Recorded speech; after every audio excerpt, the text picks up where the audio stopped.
In the last class, we discussed specified business case.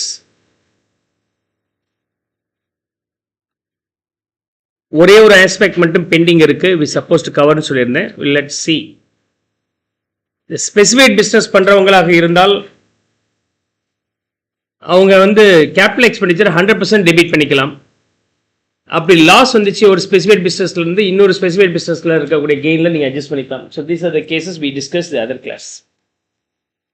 Is that okay?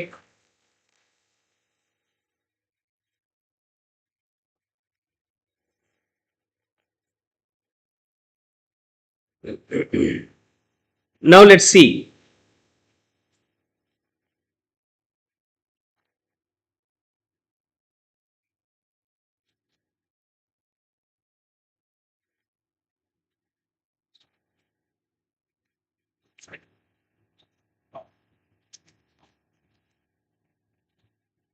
Mr. Arnav is a proprietor having two units. Unit A carries a specified business setting up and operating warehouse facilities for storage of sugar. ரெண்டு entity இருக்கு. Unit A being the specified business. Unit B carries a non-specified business. இது unit B. இது general business carry பண்ணிட்டு இருக்கிறாங்க. Specific business and general business. Operating a warehouse facilities for storage of edible oil. Sugar okay, but edible oil is not okay. Unit A commenced operation 1/4/2024 and it claimed deductions of 100 lakhs incurred on purchase of two building. Okay, building வாங்கி இருக்கிறாங்க. Two building of rupees 50 lakhs each. And that too, this was claimed as deduction under section 35AD. 100% debit பண்ணிட்டாங்க. Okay, for operating warehouse facilities for the storage of sugar. However, in February 2026, Unit A transferred one of its building to Unit B. ஒரு பில்டிங்கை இங்கேருந்து இங்கே transfer பண்ணிடுறாங்க. One of two. Explain the tax implication of such transfer in the hands of Mr Arnav அப்படின்னு கேட்டிருக்கிறாங்க. Right.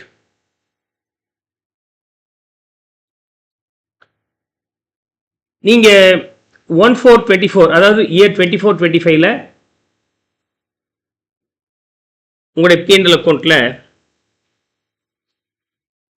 எவ்வளோ debit பண்ணியிருக்கலாம்? Specified business, general பிஸ்னஸ்னு ரெண்டு காலம் போட்டுக்கிறேன் ஃபார் யுவர் அண்டர்ஸ்டாண்டிங். பில்டிங்காக அப்படி சொல்லிட்டு எவ்வளோ டெபிட் பண்ணிக்கலாம்? 100 rupees டெபிட் பண்ணிக்கலாம். மினிமம் 8 years அவங்க வச்சிருக்கணும். 25-26ல என்ன பண்ணிட்டாங்க? அந்த வருஷம் இந்த அசெட்டை டிரான்ஸ்ஃபர் பண்ணிடுறாங்க. ஸ்பெசிஃபைட் பிஸ்னஸ்ல இருந்து ஜெனரல் பிஸ்னஸுக்கு அசெட்டை டிரான்ஸ்ஃபர் பண்ணிட்டாங்க. மிஸ்யூஸ் பண்ணக்கூடாது. ஓகே, அப்படி டிரான்ஸ்ஃபர் பண்ணியிருந்தால் என்ன நடக்கும்? Clear? Now in balance sheet, the moment asset transfer from specific business to general business, building value 0 இருந்திருக்கு. ஏன்னா 100% depreciate பண்ணியாச்சு ஏற்கனவே. ஒரு பில்டிங் மட்டும் டிரான்ஸ்ஃபர் பண்ணியிருக்கிறாங்கன்னா original value being 50 minus depreciation for the year 24-25. நீங்க ரெகுலர் பிசினஸ் வாங்கியிருந்தால், அதுக்காக வாங்கியிருந்தால் நீங்க ரெகுலர் டெப்ரிசியேஷன் போட்டிருப்பீங்க, which is nothing but 10% அந்த ஒரிஜினல் காஸ்ட். அப்போ இதுக்கு 10% போட்டீங்கன்னா 5 rupees. 45 will be the WD value. ஆனால் நீங்கள் செக்ஷன் 35AD பெனிஃபிட் என்ஜாய் பண்ணதுனால 100 டெபிட் பண்ணி இருக்கிறீங்க. The moment if you are transferring from unit A to unit B, you are losing this benefit. Losing the benefit ன்னு சொன்னால் அந்த டேட்ல அந்த அசெட்ஸோட WD வேல்யூ என்னவா இருந்திருக்கும்? if it is being the normal depreciation சொன்னா இந்த 45 இருக்குல்ல, will be named as PGBP for specified business. அதே சமயத்தில் this will be the actual cost for non-specified business. அப்ப இதுல பில்டிங் ட்ரான்ஸ்ஃபர் பண்ணதுனால ஸ்பெசிஃபைட் பிசினஸ் உடைய இன்கமாக 45 ரூபாய் கன்சிடர் பண்ணோம். அண்ட் இங்கேருந்து இங்கே பில்டிங் ட்ரான்ஸ்ஃபர் பண்ணதுனால இனிமேல் பில்டிங்கோடைய காஸ்ட் 45 rupeesனு இங்கே போடணும். Minus applicable depreciation for this at the rate of 10% 4.5 can be subtracted 40.5. இங்கே depreciation here after enjoyable only by the non specified business at the rate of 4.5. That means at the rate of 10%. என்னைக்கு assets transfer பண்ணியிருக்கிறீங்களோ அன்னைக்கு normal பிஸ்னஸுக்கு use பண்ணியிருந்தால் என்ன rate depreciation போட்டு calculate பண்ணியிருப்பீங்களோ அந்த ரேட்டில் calculate பண்ணிவிடுங்க. அந்த க்ளோசிங் WDV வேல்யூ இருக்குல்ல after the depreciation the closing WDV, that closing WDV will be the PGBP income number 1 for the specified business, will be the actual cost for the non-specified business. The actual cost அப்படிங்கிறது section 43A, sorry 43 class 1ல பார்த்துருக்குறோம். அப்போ நடத்தும் போது I told you, I think I may guide you later on அப்படின்னு சொன்னேன். இப்போ recap பண்ணிக்கலாம். Last one, asset transfer from specified business to non-specified business after 8 years இருந்தால் ஒன்றும் பிரச்சனை இல்லை.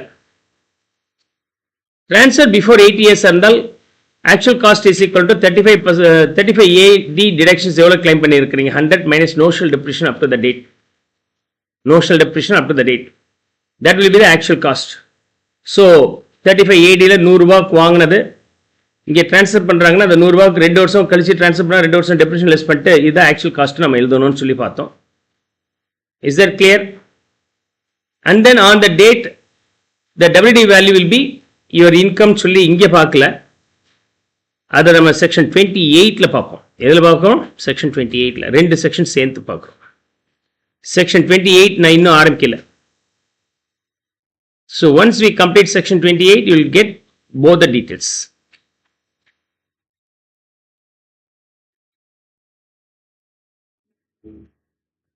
Now, as per section 28, in case deductions claimed for capital assets under section 35AD on sale later on, sale value will be the PGBP income. விற்காம என்ன பண்ணிட்டீங்க, transfer from specified business to நான் specified business within 8 years ஆக இருந்தால் okay, PGBP is equal to deductions claimed minus notional depreciation. 100 ரூபாய் 50 ரூபாய் minus 1 year depreciation less பண்ணிட்டு balance 45 இருக்கு இல்லையா, that will be the PGBP income. In connection with the section 43(1) class 1, recipient department and the assets of actual cost in deductions claimed under this section minus notional depreciation. So now you will be able to understand the point number 9 in section number 28. Okay, ரெண்டையும் சேர்த்து நம்ம link பண்ணிக்கிறோம்.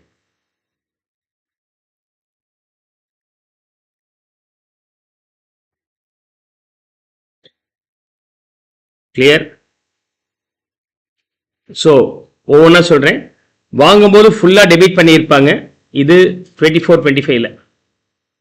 Transfer பண்ணும்போது அந்த அசெட்ஸுக்கு notional depreciation போடணும், போட்டு என்ன WD value வருதோ அது டிரான்ஸ்ஃபரர் டிபார்ட்மெண்ட் ஆர் என்டிட்டி அவங்களுக்கு அது இன்கம், ரெசிபியண்ட்டுக்கு அது ஆக்சுவல் காஸ்ட்டில் போய் சேர்ந்துடும். அசெட்டோட வேல்யூவில் ஆக்சுவல் காஸ்ட்டில் சேர்த்துட்டு அவங்க year after year he can depreciate at his usual depreciation rate for that. Is that clear?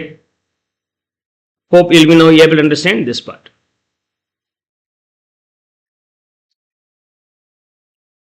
Now,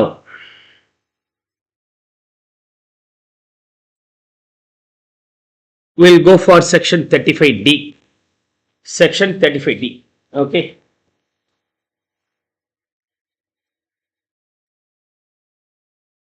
As per section 35D,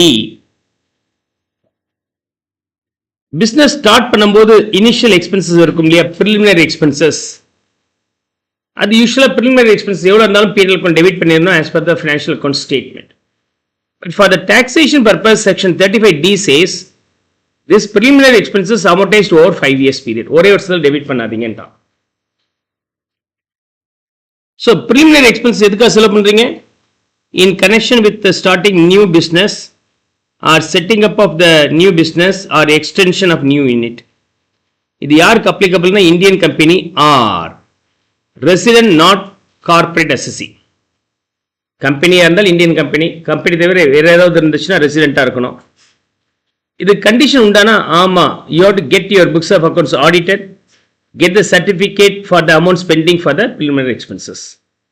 Deductions எவ்வளவு claim பண்ணிக்கலாம்னு சொன்னால் qualifying expenses, okay, and whichever is lower of qualifying expenditure. Next, whichever is higher of என்ன A 5% of cost of project. நீங்க இந்த project எதை start பண்றீங்களோ அதுக்கு என்ன காஸ்ட் வருதோ அதுல 5%, அல்லது இந்த தொழில நீங்க எவ்வளவு எம்ப்ளாய் பண்ணியிருக்கீங்களோ எம்ப்ளாய்மெண்ட் கேபிட்டல் எம்ப்ளாய்மெண்ட் அதுல 5%. இந்த ரெண்டுல whichever is higher,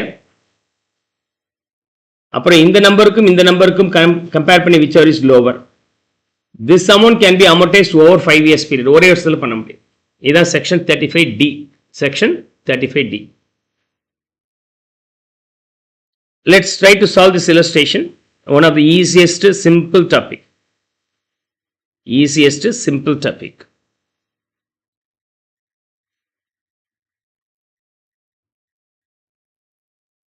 Jardine Limited is an existing Indian company which sets up a new industrial unit. It incurs the following expenditure in connection with the new unit. What is the deductions admissible under section 35D கேக்குறாங்க. Qualifying expenditure.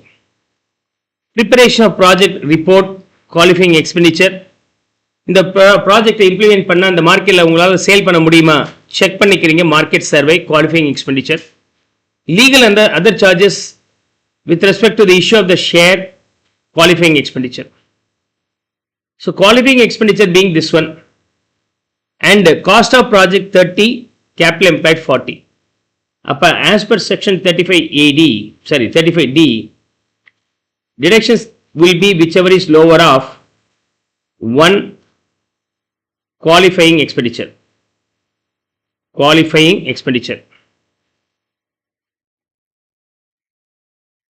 which is 11 lakhs.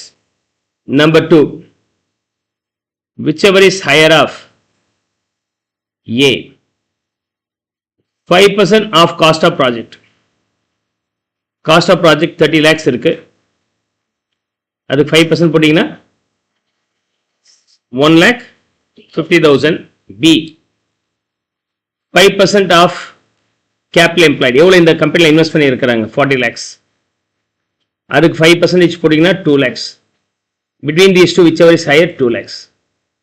Between these two, whichever is lower, 2 lakhs. இந்த 2 lakhs மட்டும் தான் preliminary expenses deduction claim பண்ணிக்கலாம். That too in 4 years. Running previous year ஆன 25-26ல 40,000, 26-27ல 40,000. இது மாதிரி நீங்க 5 இயர்ஸ்க்கு நீங்க amortize பண்ணிக்கலாம். 5 years நீங்க amortize பண்ணிக்கலாம். Clear? 35D.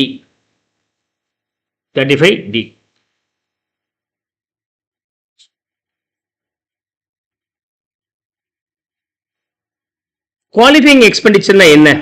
What is called qualifying expenditure? நீங்க பாட்டுக்கு ஒரு 3 எடுத்துக்கிட்டீங்களா சார் அப்படின்னா, legal charges for drafting any agreement.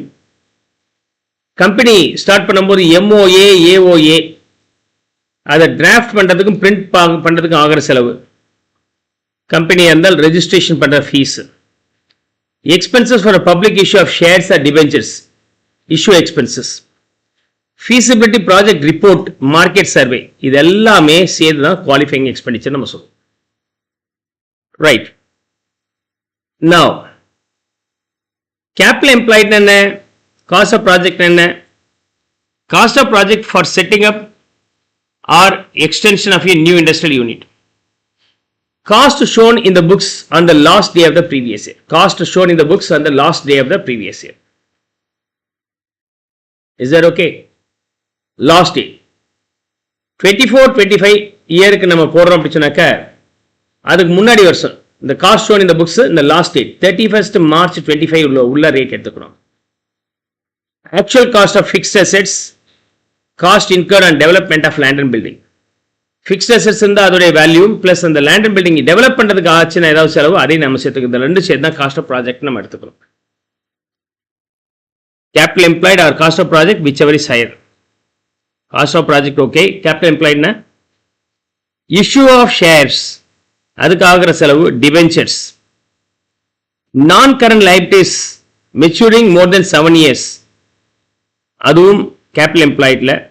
Reserve fund including securities premium not applicable. Securities பிரீமியம்ல சேரக்கூடாது. ஒன்லி இஷ்யூடு ஷேர், பணமா உள்ளார வந்தது தான் கேபிட்டல் எம்ப்ளாய்டில் சேரணும்.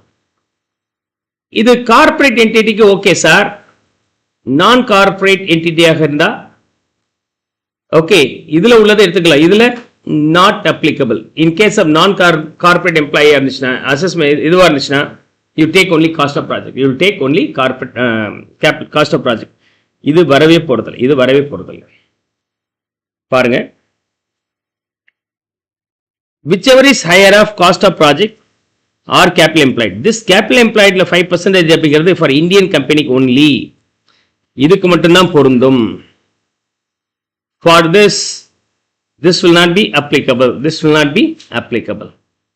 அப்ப resident non-corporate associate and the qualifying expenditure 5% of cost of project ரெண்டுல which is lower எடுத்துக்கலாம் டைரக்டாவே.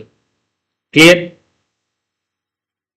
Suppose நீங்க 5 வருஷம் சொல்றீங்களே சார், 3 வருஷத்துல இது இன்னொரு கம்பெனியா மாறிடுச்சு, ஆர் இன்னொரு கம்பெனியோட இணைஞ்சு போச்சு. அப்ப என்ன சார் பண்ணலாம்? புதுசா எந்த கம்பெனியோட சேர்ந்துச்சோ அந்த கம்பெனி பேலன்ஸ் 3 years குறியது அவங்க அமோர்டைஸ் பண்ணி, they can amortize for the remaining 3 more years. Clear?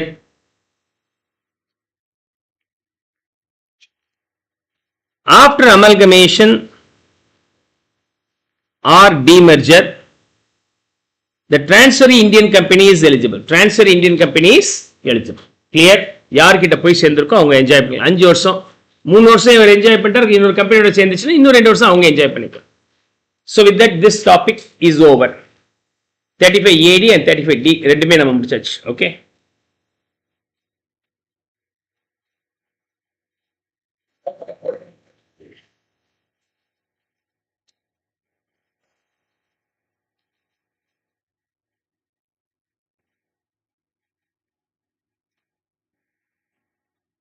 now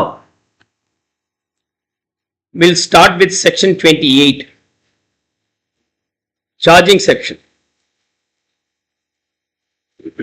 எதெல்லாம் PGBP அப்படிங்கிற ஹெட்ல சார்ஜபிள் ஆகும்?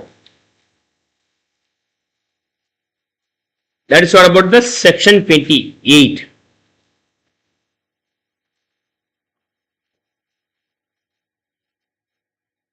Let me complete first 3 aspects here. Charging section கீழே சொல்லப்பட்ட விஷயங்கள் PGBP அப்படிங்கிற ஹெட்ல டாக்ஸபிள் ஆகும். Number 1, PGBP income. PGBP income is always taxable under section 28. PGBP னா பிசினஸா இருக்கலாம், ப்ரொஃபஷன்ஸா இருக்கலாம், ஒகேஷனா இருக்கலாம். இன்க்ளூடிங் ஸ்பெகுலேட்டிவ் டிரான்சாக்ஷனாகவும் இருக்கலாம்.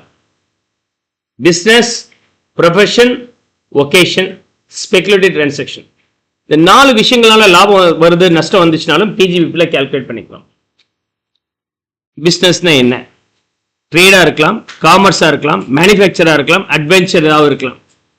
தீம் பார்க்ல கொடுக்குறாங்க, அதை தீம் பார்க் நடத்தி லாபம் பார்க்குறேன்னா அது adventure, also be consider as business.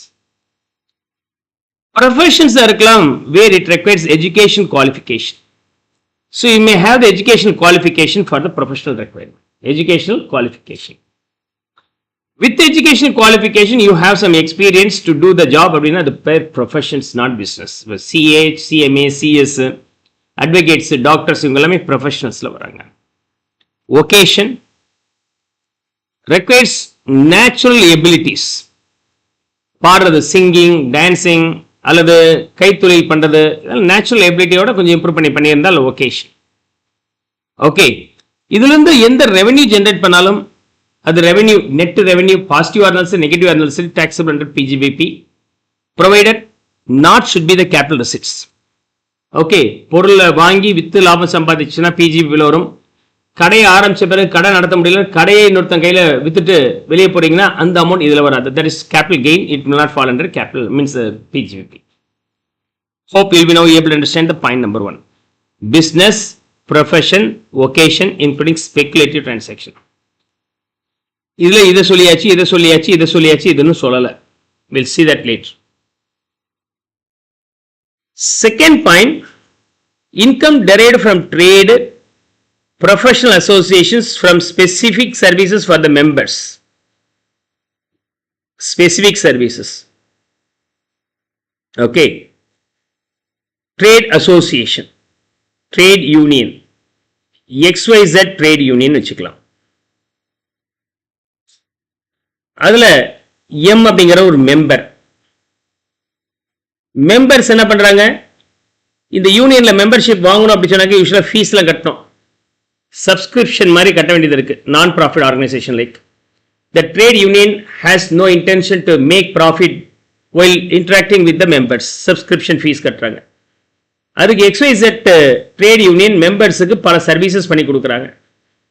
Okay, அவங்களுக்கு ஏதாவது tug of war is there with the boss அப்படின்னு சொன்னாக்க resorted by the trade union.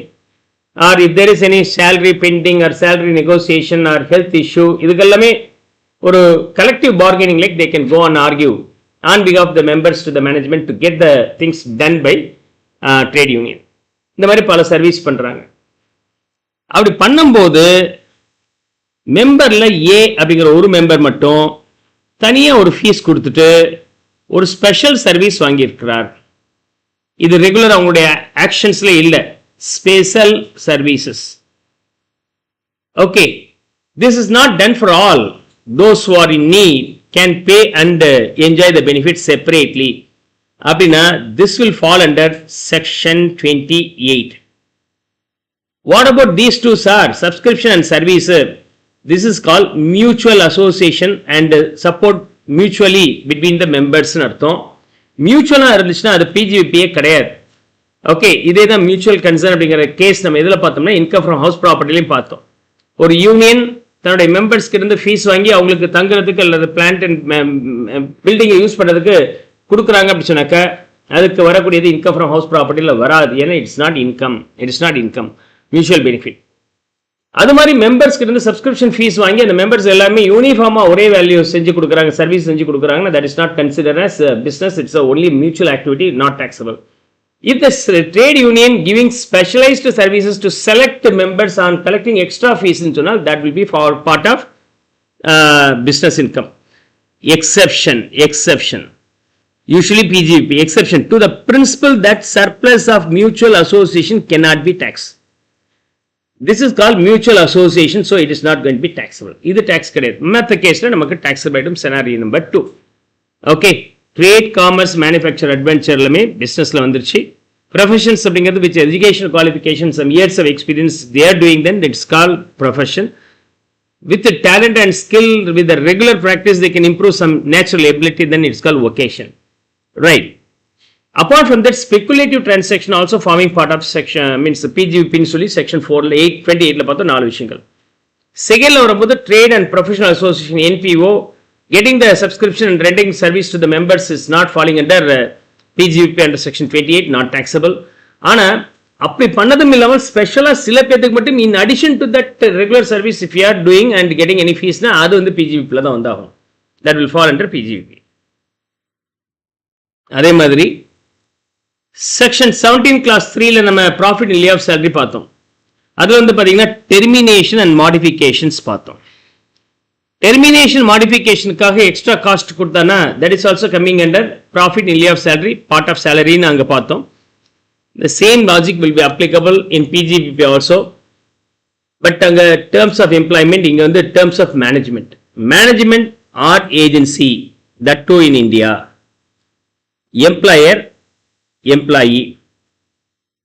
Employee renders services to the employer as per the terms of employment. For that employer makes any payment. Whatever the payment done by employer to employee, that will be called as salary only.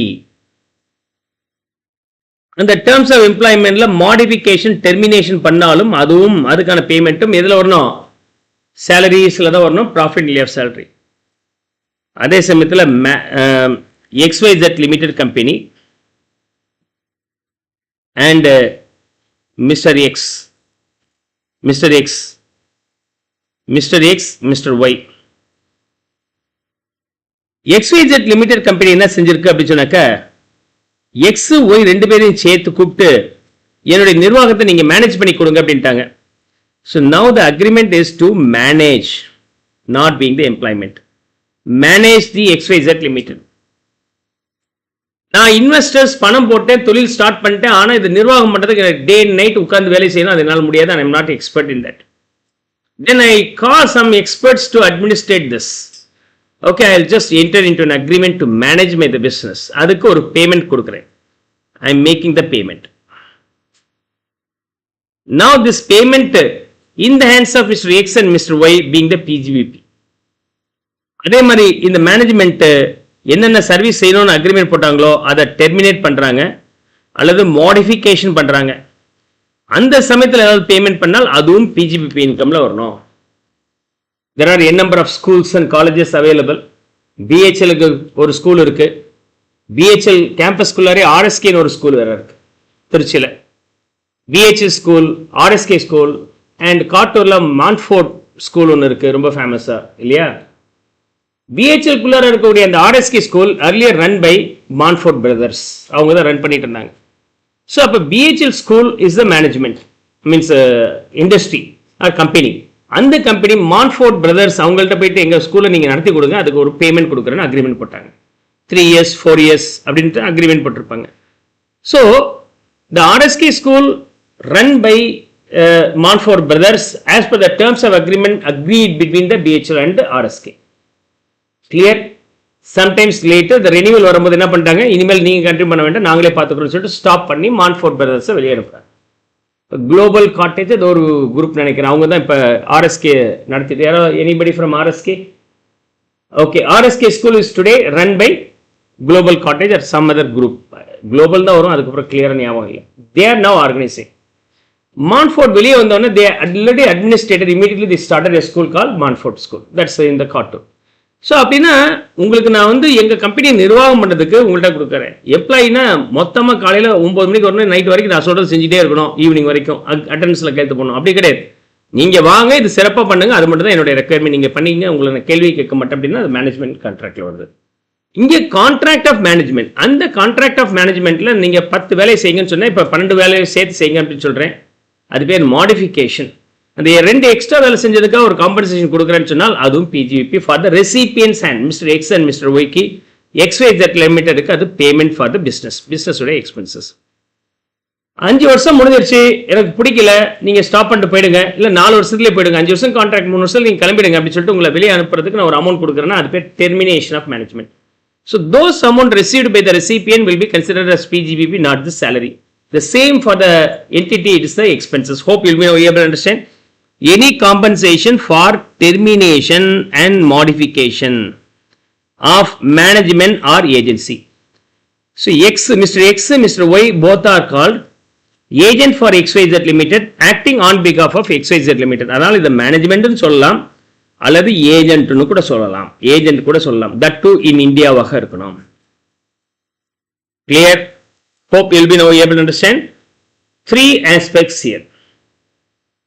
Now we'll go for the 5th one. Perquisites. Sir, salary தான் நம்ம perquisites னு பார்த்தோம் sir, section 17 class 2. PGVP லையும் perquisites உண்டானா உண்டு. You'll get the perquisites in PGVP also. Is that okay? Clear? Hope you'll be now able to understand.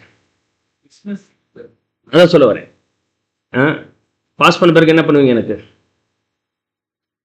2 diary milk ஒரு சின்ன chocolate கொடுத்துட்டு ஏமாத்திடுவீங்க. என்ன பண்ணுவோம், இப்போ ஆளுக்கு ஒரு வைர மோதிரத்தை வந்து என் கையில் மாட்டி கொடுப்போம்.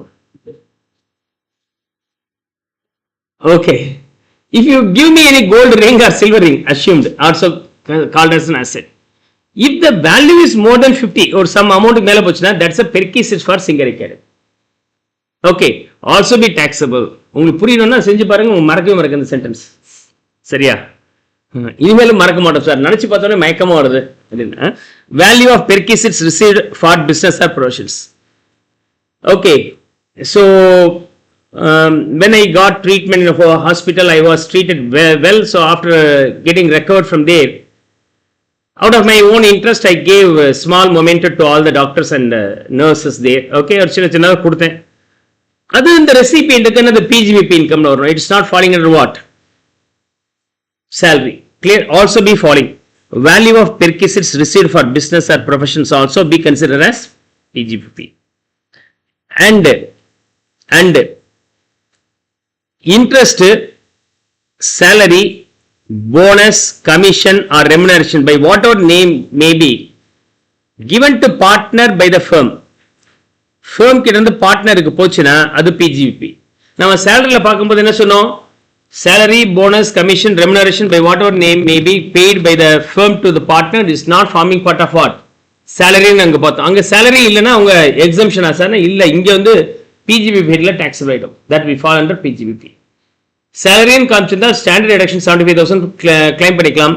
இங்க வந்து PGBP சொன்னால் அந்த அமௌண்ட்டை கிளைம் பண்ண முடியாது, வேற மாதிரி ட்ரீட் பண்ணணும். Clear? And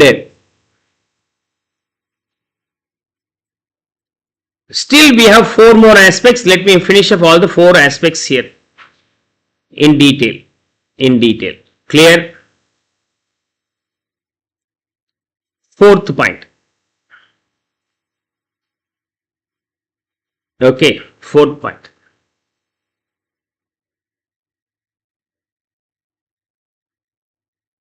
Import license, duty entitlement passbook, duty free replenishment certificate. மொத்தம் 3 ஐட்டங்கள். நீங்க ஏதாவது குட்ஸை இம்போர்ட் பண்ணணும் அப்படி சொன்னாக்க unless you have the license you cannot import. உங்களால இம்போர்ட் பண்ண முடியாது. லைசன்ஸ் இருந்தா தான் இம்போர்ட் பண்ண முடியும். ஆனா லைசன்ஸ் அப்ளை பண்ணி வாங்குறதுக்கு it's a lengthy process. Sometimes it takes 6 months or 1 year also. அப்படிங்கிறவர் தன்னுடைய குட்ஸுக்கு மேனுஃபேக்சர் பண்ற குட்ஸுக்கு தேவையான ரா மெட்டீரியல்ஸை இம்போர்ட் பண்றதுக்கு இம்போர்ட் லைசன்ஸ் அப்ளை பண்ணி வாங்கி வச்சுட்டு 1 வருஷம் ஆயிடுச்சு. 1 வருஷம் முடிச்சு இம்போர்ட் லைசன்ஸ் கைக்கு வரும்போது அவருக்கு மூடு இல்லை, இனிமேல் பிசினஸ் செய்ய வேண்டாம்னு ஸ்டாப் பண்ணிட்டார். He stops doing the business. இருக்கு 1 வருஷம் அவருக்கு வீணா போச்சு. இப்போ கையில் என்ன இருக்கு? இம்போர்ட் லைசன்ஸ் மட்டும் தான் இருக்கு. பிங்கிறவர் வந்து நான் அதை செய்யலாம்னு நினைக்கிறேன் சார், எனக்கு இம்போர்ட் லைசன்ஸ் இல்லை, என்கிட்ட இம்போர்ட் லைசன்ஸ் இருக்கு, வேணா வாங்கிக்கோ. So now I am transferring the import license to somebody else, so that somebody else can import from foreign country using the license I have given.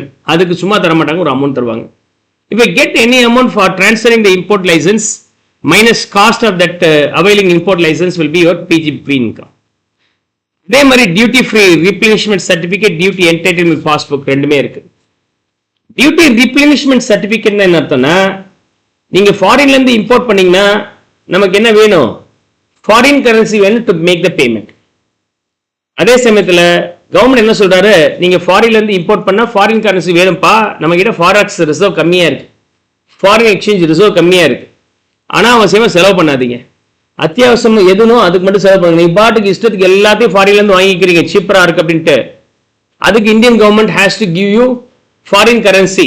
Indian கரன்சினா ஒன்றும் பிரச்சனை இல்லை, day night machine ஓட்டினா print வந்துடும் இல்லையா நாசிக்ல. But இது வேற வழி இல்லை, நம்ம ஃபாரின்ல இருந்து வரணும்னா ஃபாரின்ல என்ன கேட்கறோம் அதை கொடுத்தா தான் எனக்கு என்ன கிடைக்கும்? டாலரோ யூரோவோ ஸ்டெர்லிங்கோ எனக்கு கிடைக்குது. ஸோ அப்போ அதை யூஸ் பண்ணும்போது government is very cautious, restricted use பண்ணுவாங்க, இல்லைன்னா எக்கச்சக்கமா டாக்ஸ் போட்டு உங்களை வந்து டிமோட்டிவேட் பண்ணுவாங்க டு இம்போர்ட். இந்தியாவில் ஒரு டிவி 10,000 ரூபாய், ஓகே, அதே வந்து நீங்க சைனால வந்து வாங்கினா 2,000 ரூபாய். அப்ப எங்க வாங்குவீங்க? சைனால தான். எல்லாம் சைனால வாங்குனீங்கன்னா நீங்க பேமெண்ட் பண்ணும்போது என்ன சொல்லுவீங்க? டாலர் கொடுங்க சார்ட்டு எங்க போய் நிப்பீங்க? RBI கிட்ட நிப்பீங்க. ஓகே, டாலர் இருக்கணும் கவர்மெண்ட் எங்க இருந்து வந்துச்சு டாலர்? அதனால கவர்மெண்ட் என்ன பண்ணுவாங்க, அப்படியா எவ்வளவு வாங்குறீங்களா? சைனாவில இருந்து நீங்க வாங்குனீங்கன்னா ஹாப்பி, சந்தோஷமா டிவி பாருங்க, கவர்மெண்ட் ஒரு 10,000 ரூபாய் டாக்ஸ் கட்டி சந்தோஷம் பாருங்க. 2,000 ரூபாய் பிளஸ் 10,000 ரூபாய் டாக்ஸ் எடுத்தா 12,000 ரூபாய். இப்ப நீங்க என்ன செய்வீங்க? அது வேணாம், நான் இங்கேயே 10,000 வாங்கிக்கிறேன்.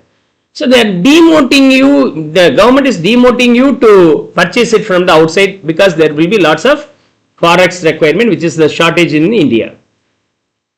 ஆனா பெட்ரோல் இல்லாம ஒன்றும் பண்ண முடியாது, அத்தியாவசிய தேவைகள். அப்ப அதுக்கு இம்போர்ட் பண்ணீங்க. Technical expertise R technology latest அதெல்லாம் தேவைப்படும். அது மாதிரி வாங்கும்போது கவர்மெண்ட் இஸ் மோட்டிவேட்டிங்.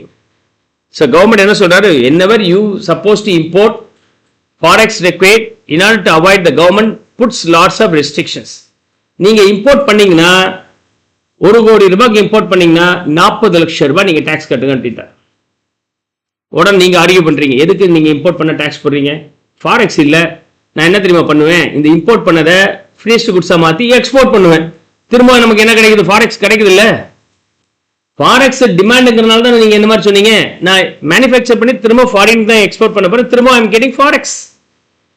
அப்ப எனக்கு ஏதாவது பண்ண மாட்டீங்களா? ஓ அப்படியா, தாராளமா வச்சுக்கோ. So export பண்ணும்போது government is very happy because government gets the forex. Import பண்ணும்போது there's a trouble, so levying the tax.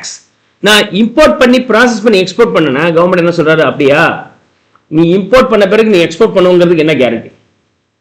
Sir கட்டாயமா எக்ஸ்போர்ட் பண்ணுவோம் சார். அப்ப நீ என்ன பண்ற, முதல்ல எக்ஸ்போர்ட் பண்ணிட்டு என்ன சர்டிபிகேட் ஒன்று வாங்கி வச்சுக்கோ. 5 கோடி ரூபாய் எக்ஸ்போர்ட் பண்ணன்னு என்கிட்ட சர்டிபிகேட் வாங்கி வச்சுக்கோ. நான் என்ன சொல்றேன், எவ்வளவு கோடிக்கு எக்ஸ்போர்ட் பண்ணீங்களோ அதுல 30% வரைக்கும் நாளைக்கு இம்போர்ட் பண்ணும்போது டாக்ஸே கட்ட வேண்டாம் அப்படின்ட்டாங்க. நான் எக்ஸ்போர்ட் பண்ணி சர்டிபிகேட் வாங்கி வச்சிருக்கேன். கிட்டத்தட்ட 10 கோடி ரூபாய் எக்ஸ்போர்ட் பண்ணிருக்கேன். கவர்மெண்ட் என்ன சொல்றாரு, 40% ஆஃப் எக்ஸ்போர்ட் வேல்யூ நீங்க இம்போர்ட் பண்ணலாம் வித்வுட் டாக்ஸ். 4 கோடி ரூபாய் ஃபாரின்ல இருந்து இம்போர்ட் பண்ணிக்கலாம் வித்வுட் டாக்ஸ். எல்லாம் பண்ண பிறகு எனக்கு பிசினஸ் பண்ண முடியல. இன்னொருத்தர் அந்த ராம்டில்ஸ் வேணும், உடனே அந்த சர்டிபிகேட் வச்சு நீ வாங்கிக்கப்பா, டாக்ஸே கட்டாம வாங்கிக்கலாம் அப்படின்றாங்க. இப்ப அந்த சர்டிபிகேட் வச்சு அவன் டாக்ஸ் இல்லாம இம்போர்ட் பண்றாரு. சும்மாவா டாக்ஸ் இல்லாம தானே ஒரு பெனிஃபிட் என்ன கொடு அப்படின்னு சொல்லிட்டு அந்த சர்டிபிகேட் அவன் கையில கொடுத்துட்டு பணத்தை வாங்குறான் இல்லையா, அதனால அவருக்கு profit PGBP. Duty free replenishment certificate, நான் எக்ஸ்போர்ட் பண்றதுக்கு தேவையான அந்த குட்ஸை மேனுஃபேக்சர் பண்றதுக்கு ரா மெட்டீரியல்ஸ் வாங்கி பண்றேன். அப்படி பண்ணும்போது என்ன ஆயிடுச்சு, ஃபாரின் எக்ஸ்போர்ட் பண்றேன், எனக்கு ஃபாரெக்ஸ் வருது, எனக்கு இனிமேல் டியூட்டி ஃப்ரீயா இம்போர்ட் பண்றதுக்கு எனக்கு குட்ஸ் கொடுங்க. ரா மெட்டீரியல்ஸ் குறைஞ்சிட்டே போயிடுது. அது ரா மெட்டீரியல் ரீப்ளினிஷ் பண்றதுக்கு இம்போர்ட் பண்றதுக்கு பர்மிஷன் கொடுங்க, அதுவும் டியூட்டி ஃப்ரீயா. ஏன் அவனை கொடுக்கணும், அதான் எக்ஸ்போர்ட் பண்ணியிருக்கேன். ஸோ எக்ஸ்போர்ட் பண்ண பிறகு கவர்மெண்ட் கிட்ட சொல்லிட்டு நீங்க எவ்வளவு வரைக்கும் இம்போர்ட் பண்ணிக்கலாம் டியூட்டி ஃப்ரீயோ அதை சர்டிபிகேட் வாங்கி வச்சிருக்கீங்க, அது நீங்க இம்போர்ட் பண்ணிக்கலாம் அல்லது அது விற்கலாம். டியூட்டி என்டைட்டில்மெண்ட் பாஸ்புக், இது ஐடிசி மாதிரி இன்புட் டாக்ஸ் கிரெடிட் மாதிரி. ஓகே, ஸோ எக்ஸ்போர்ட் பண்ணும்போது இம்போர்ட் பண்ணும்போது டாக்ஸ் கட்டணும், திரும்ப எக்ஸ்போர்ட் பண்ணும்போது கட்டின டாக்ஸை ரீஃபண்ட் பண்ணிக்கலாம். அந்த ரீஃபண்ட் பண்ணது உங்க அக்கௌண்ட்ல டியூட்டி என்டைட்டில்மெண்ட் பாஸ்புக்ல இருக்கும், அதையும் நீங்க டிரான்ஸ்ஃபர் பண்ணலாம், சேல் பண்ணலாம். அதுல இருந்து வரக்கூடிய கெயின் ப்ராஃபிட் அண்ட் சேல் பிஜிபிபில தான் வரணும். அதே மாதிரி எக்ஸ்போர்ட் பண்ணும்போது கவர்மெண்ட் ஆஃப் இந்தியா உங்களுக்கு கேஷ் அசிஸ்டன்ஸ் கொடுப்பாங்க. நீங்க 10 லட்சத்துக்கு எக்ஸ்போர்ட் பண்ணா கவர்மெண்ட் 2 லட்சம் ரூபாய் கொடுக்குறாரு. அப்ப நீங்க என்ன பண்ணுவீங்க, உங்களுக்கு நார்மல் சேல் பிரைஸ் 10 லட்சம் ரூபாய், கவர்மெண்ட் 2 லட்சம் ரூபாய் கொடுக்குறாங்கன்னா உங்களுக்கு 8 லட்சம் ரூபாய் இருந்தாலே போதும் இல்லையா? நீங்க 8.5 லட்சத்துக்கு விற்பீங்க. now gives you 2 lakhs cash, உங்களுக்கு 8 லட்சம் ரூபாய் இருந்தா போதும். அப்ப you will offer at discount rate. இது பேர் கேஷ் அசிஸ்டன்ஸ். இதுக்கு பேரு கேஷ் அசிஸ்டன்ஸ். அதுவும் பிஜிபிபில தான் வரணும். கட்டின டியூட்டியை நீங்க டிரா பேக் பண்ணிக்கலாம், டிரா இட் பேக், வித்ட்ராயல்ஸ் பண்ணிக்கலாம். எப்ப வித்ட்ரா பண்ணுவீங்க, எக்ஸ்போர்ட் பண்ணும்போது இம்போர்ட் பண்ணும்போது கட்டின டியூட்டியை திருப்பி வாங்கிக்கலாம். இம்போர்ட் பண்ணும்போது டியூட்டி கட்டணும், எக்ஸ்போர்ட் பண்ணும்போது இம்போர்ட் பண்ணப்பட்ட டியூட்டியை நீங்க ரீஃபண்ட் வாங்கிக்கலாம் சொல்றாங்க, அது பேர் கேஷ் டிரா பேக்ஸ். இந்த 5 ஆஸ்பெக்ட்ஸும் பிஜிபிபில தான் வரணும். All these 5 aspects will fall under PGBP. So 4th aspect is over.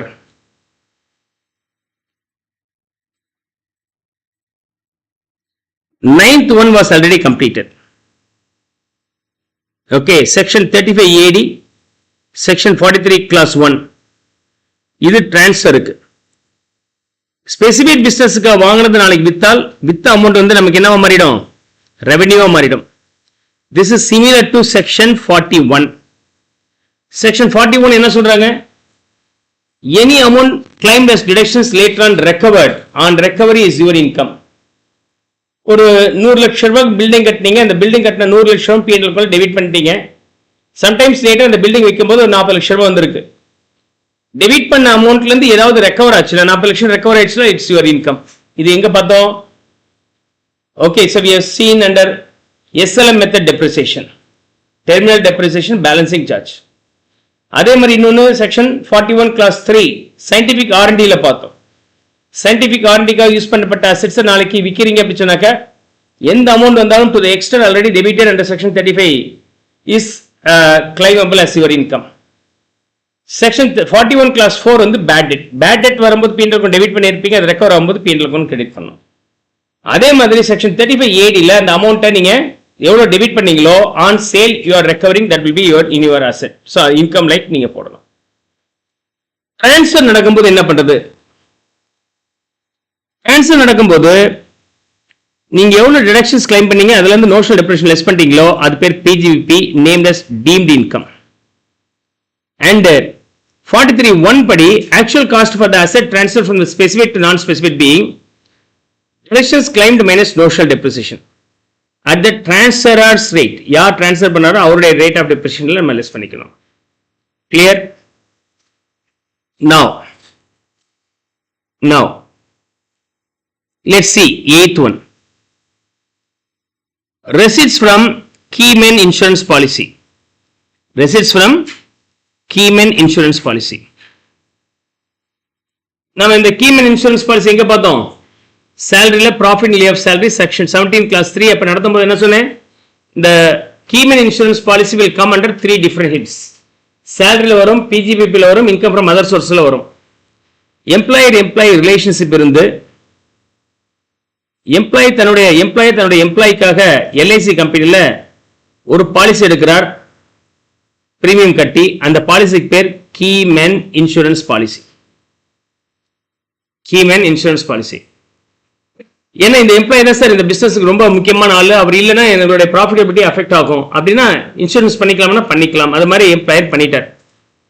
Sometimes later எம்ப்ளாய்க்கு ஏதோ ஒரு ஹெல்த் இஷ்யூ ஆர் ஆக்சிடென்ட், இனிமேல் ஒர்க் பண்ண முடியாத சிச்சுவேஷன். இதை பேஸ் பண்ணி எம்ப்ளாயர் எல்ஐசி கம்பெனி கிட்ட இருந்து என்ன கிளைம் பண்ணிக்கலாம்? காம்பன்சேஷன் கிளைம் பண்ணிக்கலாம். The compensation what the employer gets from the LIC company for the Keyman insurance policy will be PGBP under section 28. Clear? அதாவது எம்ப்ளாயர்ங்கிறது கம்பெனியா இருக்கலாம், அதுல டைரக்டராகவும் இருக்கலாம், மேனேஜிங் டைரக்டர். அதே சமயத்தில் இப்படி கூட நடக்கலாம். காம்பன்சேஷன் கிளைம் எனக்கும் கொடுங்க, என்னுடைய எம்ப்ளாய்க்கும் கொடுங்கன்னு அக்ரிமெண்ட் போட்டிருந்தால் எம்ப்ளாய்க்கு ரிசீவ் பண்றது ப்ராஃபிட் இன் ஆஃப் சேலரியில வரும். எம்ப்ளாயர் கிட்ட இருந்து டைரக்டா பணம் வந்தாலும், எம்ப்ளாயர் கிட்ட இருந்து ஒரு ஃபண்டுக்கு போயிட்டு ஃபண்ட்ல இருந்து இவர் பணம் வந்தாலும் அது சேலரி தான். எம்ப்ளாயர் கிட்ட இருந்து டைரக்டா வந்துச்சுன்னா சேலரி, எம்ப்ளாயர் கிட்ட இருந்து ஃபண்ட் போயிட்டு வந்துச்சுன்னா profit in of salary. Except some exceptions, PF எல்லாம் வந்துச்சுன்னா எக்ஸம்ஷன்ஸ், அது இல்லாத போது, எக்ஸம்ஷன் இல்லாத போது அது வந்து சேலரியில வரும். அந்த சேலரிக்கு பேர் profit in salary. If there is no employer-employee relationship, but still, if you are getting the Keyman insurance policy claim, will fall under income from other sources. Moon head. Is that okay? Hope you will be now able to understand Keyman insurance policy. Now we still have 7th and 10th point. 2 more points to be covered under section 28. Okay.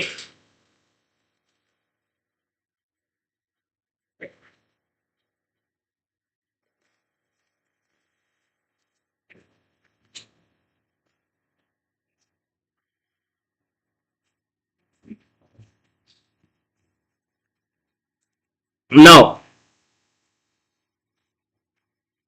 stock in trade converted into capital assets.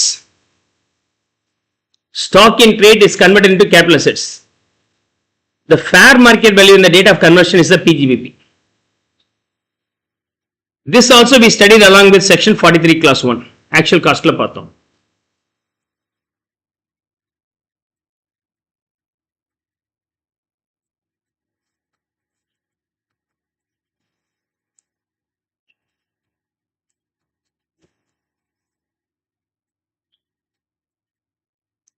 So, point number 1A.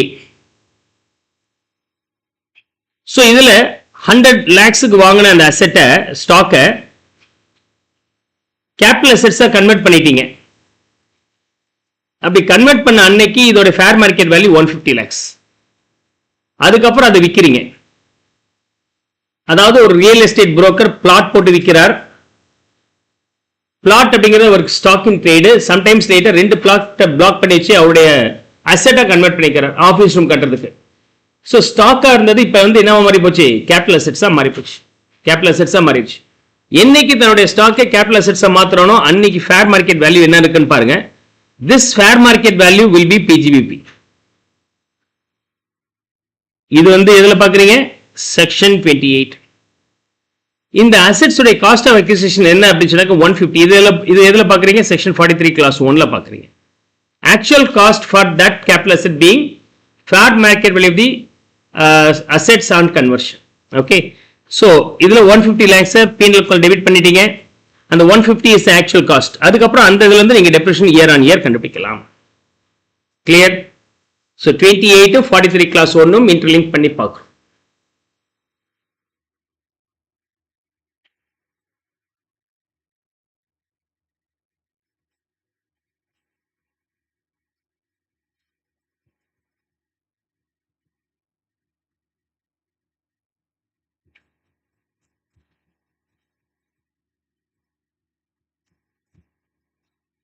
Now,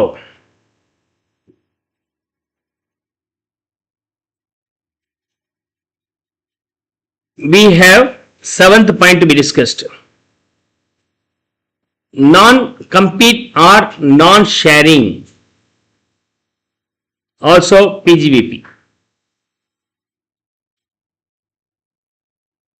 Non-compete, non-sharing. Okay. Domino's Pizza or Pizza Hut and ABC getting the franchisee from Pizza Hut to run the business in Trichy.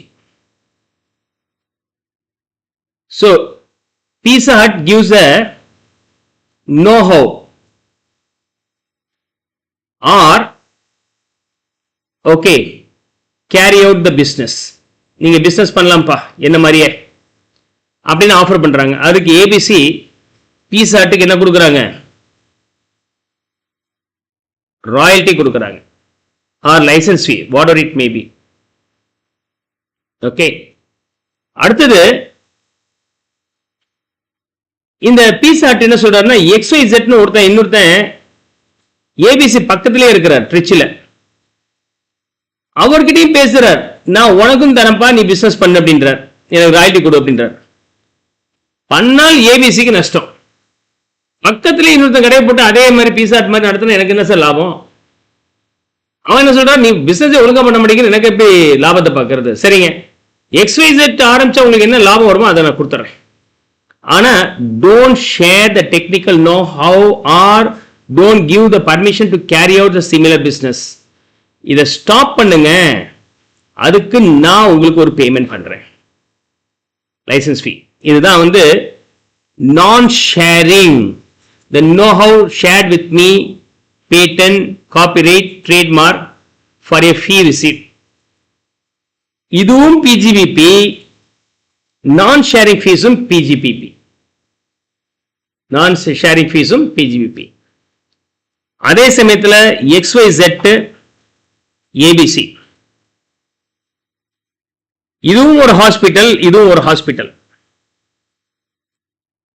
பேஷண்ட்டுக்கு XYZ treatment கொடுக்குறாங்க, அதுக்கு இங்க இருந்து fees வருது. இதே தொழில ABC என்ன பண்றாரு, அதே டீம் ஆஃப் பேஷண்ட்டுக்கு ட்ரீட்மெண்ட் கொடுக்குறாரு, அங்கிருந்து ஃபீஸ் வருது. XYZக்கு வருமானம் கம்மியா இருக்கு. உடனே நான் சொல்றேன், XYZ நீங்க இதை ட்ரீட் பண்ணாதீங்க சார், ட்ரீட் பண்ணலாம் எனக்கு ஃபீஸ் சார், கவலைப்படாதீங்க, அந்த ஃபீஸை நான் உங்களுக்கு தந்துடுறேன். I will make the payment. So now you don't get the fees, you don't do the service. So ABC hospital will be free now. மாசம் அமௌண்ட் வருது. இது பேரு போட்டியாக எனக்கு தொழில் செய்யாதன்னு அர்த்தம், நான் compete fee. For ABC in P&L account, this payment will be considered as revenue. It's not salary, it's a non-compete fee and it's part of PGVP income. PGVP income. Non-compete, non-sharing அப்படின்னா என்ன? ஒரு முறை அதை மட்டும் தனியாக எக்ஸாம்ல questions கேட்டிருந்தாங்க. Okay, tax treatment of compensation received in restraint of trade. Restraint செய்யாத அப்படிங்கிறதுக்காக. It includes sum received. இந்த அமௌண்ட் எவ்வளவு கொடுக்கிறார்? ஒரு 10 லட்சம் ரூபாய் கொடுக்கிறார். Sum received under agreement for what? என்ன அக்ரிமெண்ட்? இந்த தொழில் செய்யாதீங்க, இது அக்ரிமெண்ட், இது amount receive. So not carrying out any activity in relation to any business. அப்ப restraint of trade அப்படிங்கிறது நான் கம்பீட் நான் ஷேரிங் ஃபீஸ்ல வருது, also be PGBP. Okay, not carrying out, இது தொழில் செய்யாத, இல்ல உங்ககிட்ட இருக்கக்கூடிய எக்ஸ்பர்டீஸை நீ மட்டும் யூஸ் பண்ணி யாருக்கும் ஷேர் பண்ணாத, இது not sharing of know how, patent, copyright, trademark, licence, franchisee, either business or commercial rights of similar, இதையும் செய்யக்கூடாது. ஸோ ஒன்று இன்னொருத்தனுக்கு பிஸ்னஸ் பண்ண அலோவ் பண்ணாத, இல்லை இன்னொருத்தனை பிஸ்னஸ் பண்ணாதன்னு சொல்லு, ரிஸ்ட்ரைன். இல்லை உனக்கு இருக்கக்கூடிய அந்த நாலேஜை யார்ட்டையும் ஷேர் பண்ணாதீங்க, நான் அவனை பைசா கொடுத்துறேன், ஷேர் பண்ணால் உங்களுக்கு ஃப்ரான்ச்சைசி ஃபீஸ் வரும்னு சொல்றீங்க, செய்யாதீங்க, நான் பைசா கொடுத்துறேன். இப்படி நான் பைசா கொடுத்து இதை ஸ்டாப் பண்ணனா ரிஸ்ட்ரைன் ஆஃப் ட்ரேட், உங்க ட்ரெயினை ஸ்டாப் பண்ண வச்சேன்னா ரெசிபியன்ட்டுக்கு அது பிஜிபி இன்கம், கொடுக்குறவருக்கு அது PGB expenses. PGB income and PGB expenses. இந்த நாட் கேரிங் அவுட்ல எக்ஸெப்ஷன்ஸ் இருக்கு. ஓகே, டாக்ஸபிள் அண்டர் கேபிட்டல் கெயினா இருந்தால் அது டாக்ஸபிள் தான்ப்பா. Okay, taxable under capital gain என்ன அர்த்தம்? ஏ பி கஸ்டமருக்கு பி வந்து என்ன பண்றாரு? சர்வீஸ் பண்றார், அதுக்கு பி ஃபீஸ் வாங்குறார். ஏன்னு சொல்றாரு? சர்வீஸ் ஸ்டாப் பண்ணு, அதை ஸ்டாப் பண்ண ஃபீஸ் கொஸ்டின் மார்க் சார், அதை நான் தந்துடுறேன். ஓகே, ஆனா பி என்ன செய்யறானோ அது ஏக்கு தெரியாது, பி சிக்கு என்ன செய்யறானோ அது ஏக்கு தெரியாது. இங்க வந்து டாக்டர்ஸ் ரெண்டு பேருமே ஹாஸ்பிட்டல்ஸ் தான், XYZ பண்றாரு, ஏபிசியும் பண்றாரு. இங்க பி பண்ணிட்டு இருக்கிறது என்னன்னு தெரியாத, நான் ஒருத்த கஸ்டமர் எக்கச்சக்கமா வராங்க, எக்கச்சக்கமா கலெக்ஷன் வருது. உடனே ஏன் என்ன சொல்றாரு? நீ சர்வீஸ் ஸ்டாப் பண்ண, ஃபீஸ் நான் தந்துடுறேன். ஆனா ஒண்ணு, நீ என்ன செய்யற அந்த டெக்னிக்கல் நோஹோவை எனக்கு கொடுத்துரு, அதுக்கு தனியா ஒரு பேமெண்ட் பண்ணிக்கிறேன். இந்த அப்படி 100 lakhs எடுத்துக்கோ. With this one, now A renders services to C and gets a fee. அப்ப பிக்கு இந்த ஃபீஸ் பதிலா இந்த ஃபீஸ் வருது, இந்த ஃபீஸ் வராது, அது பதிலா இந்த ஃபீஸ் வருது. இந்த ஃபீஸ் வந்து இவருக்கு என்ன? பிஜிபிபி. ஆனா தன்னோட டெக்னிக்கல் நோஹோவை டிரான்ஸ்ஃபர் பண்ணிட்டார், அதுக்கு பணம் வருதுன்னா technical know how is an intangible assets. Patent, technical know how, brand, இதெல்லாம் intangible assets. அதை ஒரு விலைக்கு வித்தோம்னா this will be sale consideration and this is capital assets. If assets sold and income is generated, then it will fall under capital gains tax. Okay, taxable under capital gains situation இருந்தால் என்னது? Transfer of right to manufacture, right to produce, process any article or thing, or right to carry on any business or professions will fall under capital gains, not considered as exemption. Clear? Then one more point. Section 115 BBG. 115 BBG. Okay. Now, as per section 115 BBG,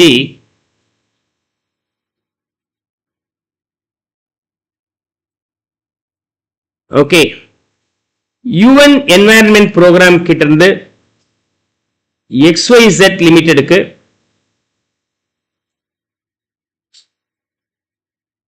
சில conditions fulfil பண்ணதுனால, conditions laid by UN for environmental protection, அதுக்கு UN government வந்து UN entity வந்து இவங்களுக்கு payment பண்றார்.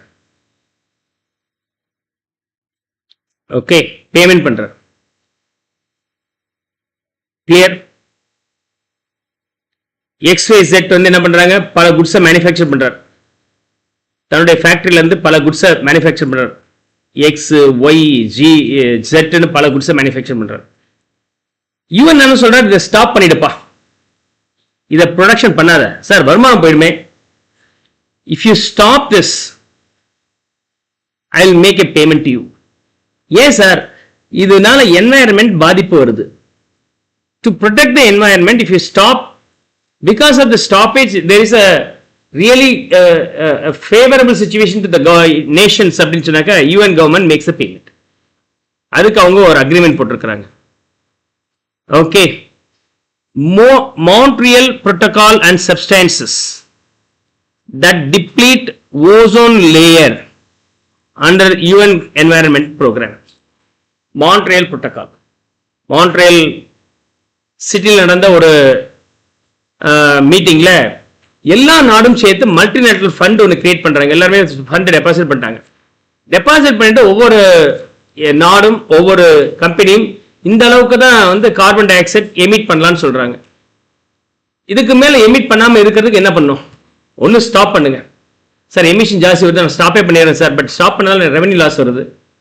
இன்னொருத்தர் என்ன சொல்றாரு, இதை வச்சு தான் நான் பொழைச்சிட்டு இருக்கிறேன், அதனால நான் வந்து எமிஷன் போனாலும் பரவாயில்ல, நஷ்டம் ஆனாலும் பரவாயில்ல செஞ்சுக்கிறேன். அப்ப யார் கார்பன் மோனாக்சைடு ஜாஸ்தி கொடுக்குறானோ, எமிட் பண்றானோ, அவங்க இருந்து பணத்தை வாங்கி கலெக்ட் பண்ணி வச்சிருப்பாங்க ஃபீஸ் மாதிரி. யார் கம்மியாக்குறாங்களோ அவங்களுக்கு ஒரு சப்சிடி மாதிரி கொடுப்பாங்க. இது கொடுக்கறது யாரு, யுஎன் என்வாயர்மெண்ட் ப்ரோக்ராம் படி.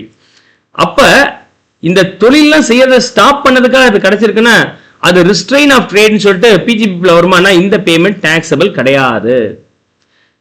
So compensation from multilateral fund, பல கவர்மெண்டோட சேர்ந்து இருக்கக்கூடிய ஃபண்ட் கலெக்ட் பண்ணிக்கிறாங்க.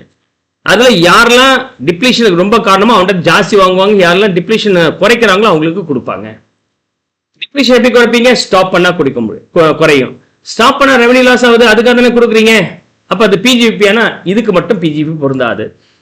மான்ட்ரியல் புரோட்டோகால் சப்ஸ்டான்சஸ், ஓகே, புகை அப்படின்னு வச்சுக்கலாம், ஏதோ புகையோ அழுக்கோ, which deplete எதை, ஓசோன் லேயரை டிப்ளீட் பண்ணக்கூடிய அந்த சப்ஸ்டன்ஸ், அதை குறைக்கிறதுக்காக கவர்மெண்ட் மீன்ஸ் யூஎன் எடுத்துக்க முடிவு. அப்படி காம்பன்சேஷன் வந்துச்சுன்னா 10% on compensation will be your tax payment. ஒரு 10 லட்சம் ரூபா வருது அப்படி சொன்னாக்கா டாக்ஸ் ஒரு 10% கொடுத்தா போதும், ஒரு 1 லட்சம் ரூபா கொடுத்தா போதும். This tax rate and 115 BBG everything you will study at your final, not at your inter.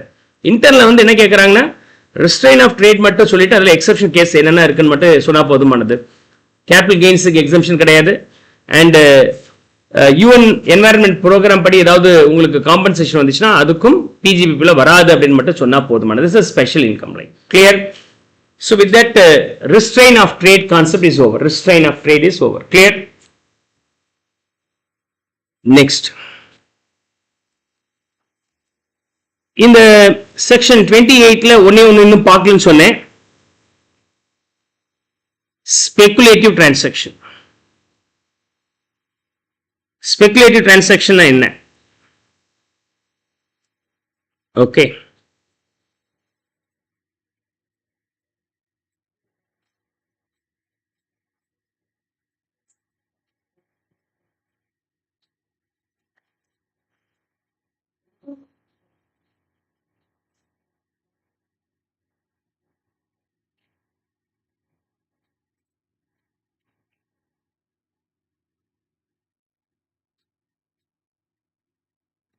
now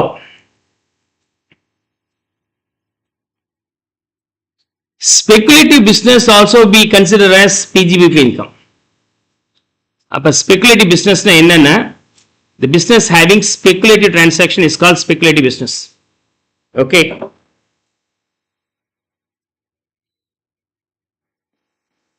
speculative transaction இருந்துச்சுன்னா அது வந்து என்னது, speculation business இருக்கணுமா?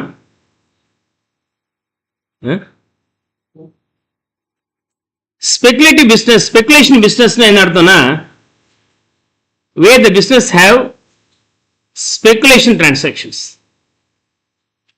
இப்ப speculative transaction என்ன அர்த்தம் அப்படின்னு சொன்னாக்க,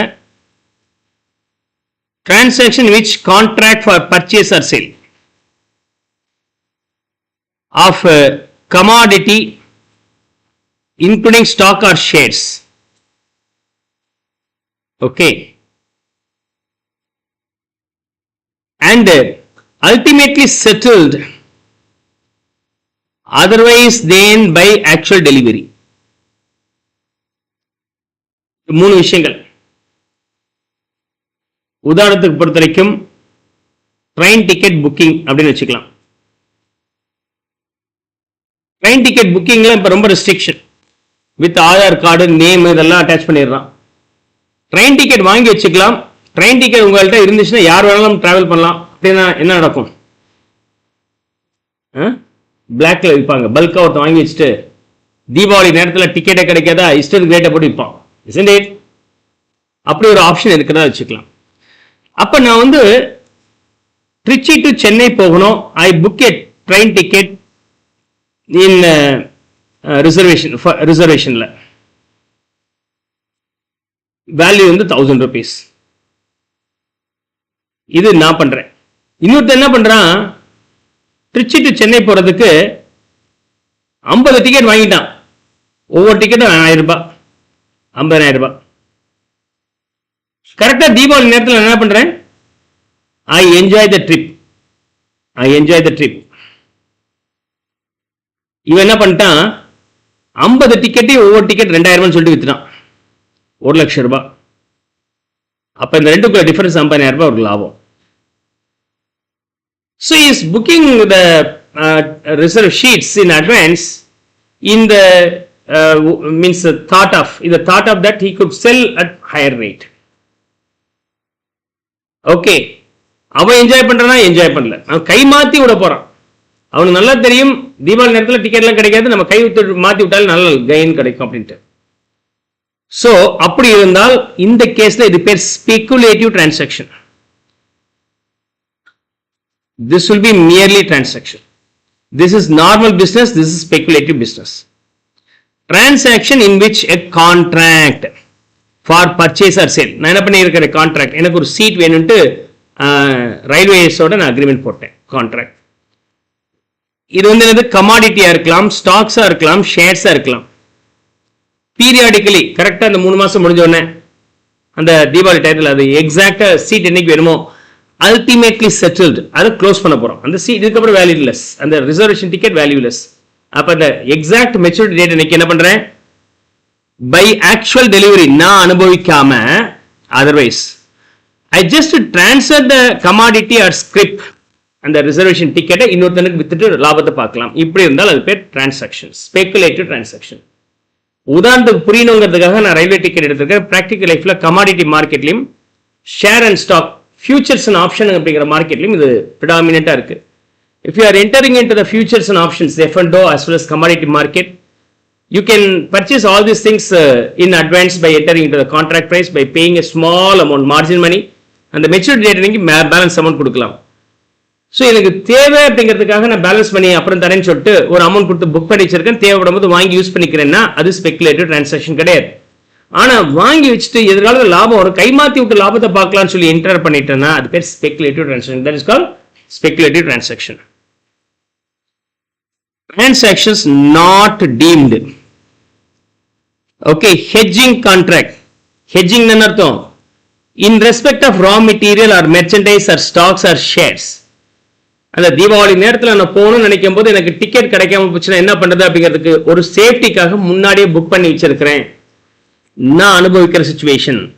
Okay, I procure the raw material, merchandise, stock, shares, whatever it may be, in order to protect myself from non-availability, shortage வந்து available, shortage இல்லாம இருக்கிறதுக்கு. அப்ப அது பேர் hedging transaction. அது பேரு hedging. hedging என்ன அர்த்தம்னா வேலி கட்டுறது. hedgeனாலே வேலி தான். ஃபென்சிங் எல்லாம் hedging சொல்லுவாங்க. அப்ப எனக்கு டிக்கெட் கிடைக்காம போற ஒரு ரிஸ்க் இருக்குல்ல, அதுக்கு ஒரு பாதுகாப்பு வளையம் தான் இந்த hedging அப்படின்னு சொல்லலாம். இல்லது நாளைக்கு வேணும்னு இன்னைக்கு என்டர் பண்ணி வச்சிருந்தேன் என்னோட தேவைக்கு ஃபார்வர்ட் கான்ட்ராக்ட்.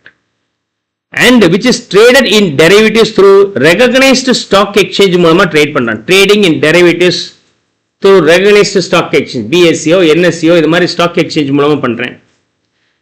கமாடிட்டி டெரிவேட்டிவ்ஸ் இருக்கு அப்படின்னு சொன்னாக்க இந்த recognized association by paying commodity transaction tax. Shares buying and selling பண்றீங்க அப்படின்னு சொன்னாக்க அதுல வந்து செக்யூரிட்டி டிரான்சாக்ஷன் டாக்ஸ் இருக்கும். அதே மாதிரி கமாடிட்டி பையிங் அண்ட் செல்லிங் பண்றீங்க அப்படின்னா அதுக்கு கமாடிட்டி டிரான்சாக்ஷன் டாக்ஸ் பே பண்ணியிருப்பீங்க. and in case of agricultural commodity derivatives இருந்துச்சுன்னா அதுக்கு CTT is not applicable. Commodity transaction tax is not applicable. இந்த 4 ரீசன்ஸ் ஆக இருந்துச்சுன்னா அது ஸ்பெகுலேட்டிவ் டிரான்சாக்ஷனா இருக்க வாய்ப்பு இல்ல. கிளியர்? வாங்கி கைமாத்தி விடுறதாக இருந்துச்சுன்னா அது வந்து ஸ்பெகுலேட்டிவ். வாங்கி நானே யூஸ் பண்ணிக்க போறேன் அப்படி சொன்னாக்க அது ஸ்பெகுலேட்டிவ் கிடையாது. அதுல டெரிவேட்டிவ்ஸ் என்ன அர்த்தம்? ட்ரெயின் டிக்கெட் புக் பண்றீங்கன்னா அந்த சீட் தான் உங்களுக்கு ப்ராடக்ட், உங்களுக்கு தேவையானது. அந்த ரிசர்வேஷன் டிக்கெட் முன்னாடியே இருக்குல்ல, அது வந்து என்னது? டெரிவேட்டிவ்ஸ். அந்த டிக்கெட்டுக்கு வேல்யூ எப்ப ஜாஸ்தி ஆகும்? ஃப்ரீலி டிரான்ஸ்ஃபரபிள்னா சீட்டோட விலை டிமாண்ட் ஆச்சுன்னா ரிசர்வேஷன் பண்ணி வச்சிருக்க கையில் இருக்க டிக்கெட்டுக்கு விலை ஜாஸ்தி ஆயிடும். சார் ஒரு டிக்கெட் சார் கொடுங்க சார், 1000 ரூபாய் வாங்கினேன், எவ்வளவு தருவா? 2000 ரூபாய் கூட கொடுக்குறேன், இந்த அப்படி. அப்ப ரிசர்வேஷன் பண்ணி அந்த வாங்கின 1000 ரூபாய்க்கு வாங்கின டிக்கெட்டோட விலை இன்னைக்கு 2000 ரூபாய்னா டிக்கெட்டோட விலையா 2000, அந்த டிக்கெட்டுக்கு பேஸா இருக்கக்கூடிய சீட்டோட விலை ஜாஸ்தியா இருக்குன்னு அர்த்தம். அப்படின்னா the value of reservation ticket derived from the underlying assets which is nothing but seat. அதே மாதிரி நீங்க ஃபியூச்சர்ல ஷேர் வாங்குறேன்னு ஒரு சர்டிபிகேட் ஒன்று வாங்கி வச்சிருக்கிறேன், வாங்குறேன்னு அக்ரிமெண்ட் போட்டா அது பேர் டெரிவேட்டிவ்ஸ். அது வந்து ஒரு அக்ரிமெண்ட் தான், வாங்கலாம் வாங்காம போகலாம். ஆனா அந்த சர்டிபிகேட்டோட வேல்யூ எப்ப அதிகமாகும்? if the shares price is increasing or decreasing, this value gets affected. So the value of this reservation ticket, futures, options, all derived from the underlying assets, maybe shares, securities or some other things. Clear? Hope you will be now able to understand speculation business, speculative transactions. With that, section 28 is over. Clear?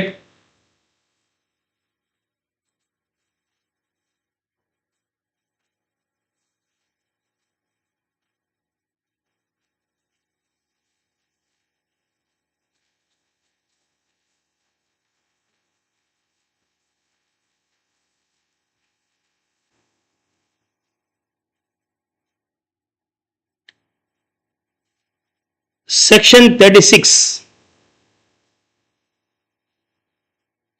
Section 36 la we are going to study specific deductions.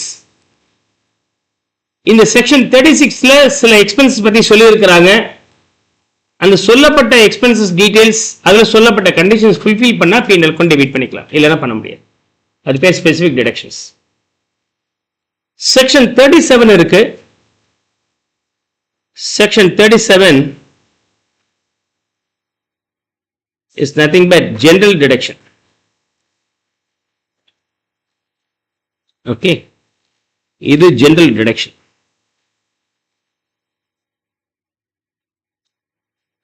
Okay,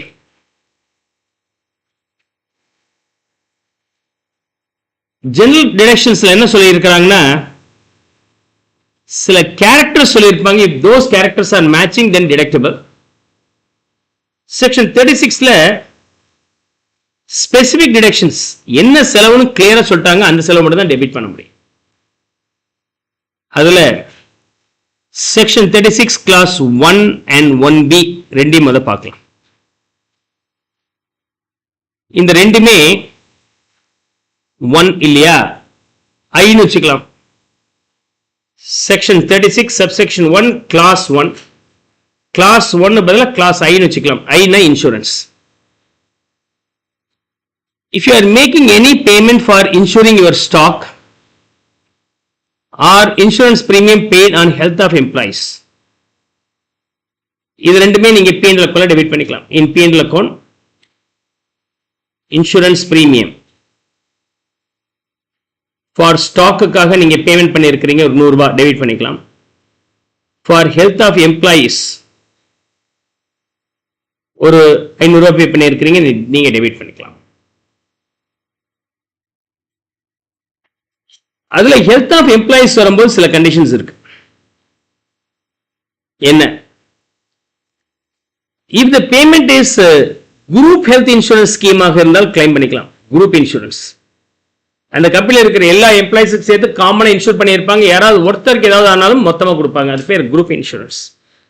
the employer takes group health insurance of all the employees. that too அதுக்கான scheme framed by either general insurance corporation or central government or any other insurer, approved by IRDA வா இருக்கணும். IRDA approved இருக்கணும். Insurance regulatory development authority அவங்க approve பண்ணப்பட்ட schema இருக்கணும். And paid through செக்கா இருக்கலாம், கேஷா இருக்கக்கூடாது, செக்கா இருக்கலாம். இதுல மட்டும் நீங்க மைண்ட்ல வச்சுக்க வேண்டியது அக்கௌண்ட் பே செக்காவும் இருக்கலாம், பேரர் செக்காவும் இருக்கலாம். ஓகே, பேரர் செக்காவும் இருக்கலாம். Okay sir, accident insurance premium இருக்கே சார், அது சார் அப்கோர்ஸ் அதுவும் எம்ப்ளாய்க்காக பண்ணியிருக்கிறாங்க அப்படின்னா செக்ஷன் 37ல இருக்கக்கூடிய ஜெனரல் பிரின்சிபல் படி நீங்க டெபிட் பண்ணிக்கலாம். செக்ஷன் 37 ஜெனரல் பிரின்சிபல் என்ன சொல்லுதுன்னா, தொழில் சார்ந்த செலவு, revenue nature, not violation of any ஆக்டுக்காக கொடுக்கப்பட்ட பெனால்ட்டியா இருக்கக்கூடாது. இந்த மாதிரி சமயத்தில் நீங்க அந்த அமௌண்ட் கண்ணை மூடிட்டு பிஎன் அக்கௌண்ட் டெபிட் பண்ணிடலாம் சொல்றான். ஸோ பிசினஸ்ல இருக்கிற எல்லா எக்ஸ்பென்ஸும் நீங்க செக்ஷன் 36ல லிஸ்ட் பண்ண முடியாது. இப்போ ப்ரிடாமினண்டா சில எக்ஸ்பென்சஸ் செக்ஷன் 36ல லிஸ்ட் பண்ணிட்டு ஜென்ரலா சில கண்டிஷன்ஸ் கொடுத்துட்டு இந்த கண்டிஷன்ல சாட்டிஸ்ஃபை ஆச்சுன்னா பிஎன் அக்கௌண்ட் டெபிட் பண்ணிக்கலாம்னு சொல்றாரு. அதான் section 37. If it is disqualified or not mentioned in section 37, 36, then you can go and refer section 37 whether it is at least satisfying the conditions laid in section 37. If the conditions are matching, then that will also be debited in the P&L account under section 37. Is that clear? So, amount of insurance premium paid in respect of insurance against risk or damages of damage or destruction of stocks or stores for the business. Sir purchase of stock, sir இங்க insurance பத்தி தான் பேசுறாங்க. Purchase of stock இல்லாம எப்படி தொழில் பண்ணுவீங்க, அது general. அப்ப செக்ஷன் 37 வரும். Stock can be debited to the P&L account as per section 37. Insurance of such a stock deductible under section 36 class 1. அதே மாதிரி insurance premium on health of employees will be debited to the P&L account as per section 36 class 1 sub class 1B. and salary, any other general insurance, life insurance will fall under section 37, can be debited. இந்த section 36 clause 1 sub clause 1B ல நீங்க deductions claim பண்ணணும் அப்படின்னு சொன்னா சில condition satisfy ஆகணும். Group health இன்சூரன்ஸா இருக்கணும், scheme framed by AIRDA, through cheque மூலமா இருக்கலாம், நெஃப்ட் ஆர்டிஜிஎஸ் எது வேணாலும் இருக்கலாம், ஆனா கேஷா இருக்கக்கூடாது. செக்கா இருந்தா அக்கௌண்ட் பே செக்காவும் இருக்கலாம், பேரர் செக்காவும் இருக்கலாம். அக்கௌண்ட் பே செக்காவும் இருக்கலாம், பேரர் செக்காவும் இருக்கலாம்.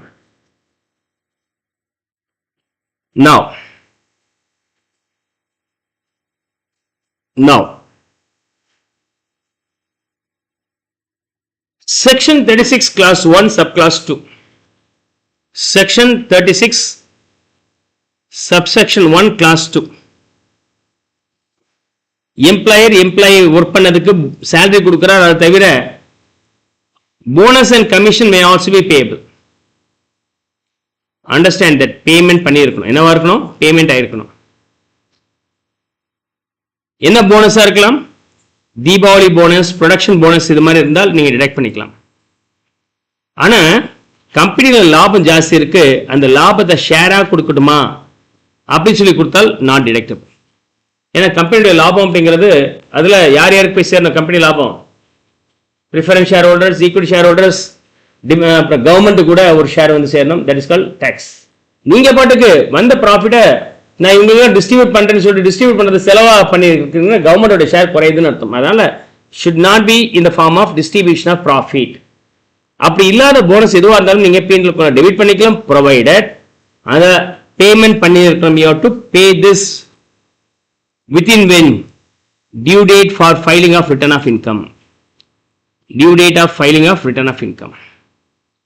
Deductible subject to section 43B, section 43B. இதுக்கப்புறம் நான் டிஸ்கஸ் பண்ணும்போது செக்ஷன் 43B பார்த்துட்டு நம்ம மிச்சத்தை கண்டினியூ பண்ணலாம். Okay, so we'll break and we'll resume bye. So 36 clause 1 sub clause 2 வரைக்கும் பார்த்தோம். இதுல deductible subject to section 43B சொல்லி இருக்கிறாங்க.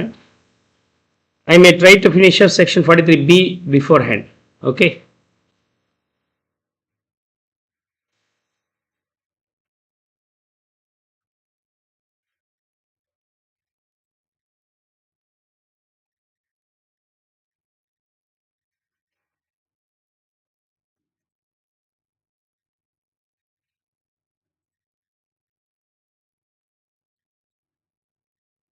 43B.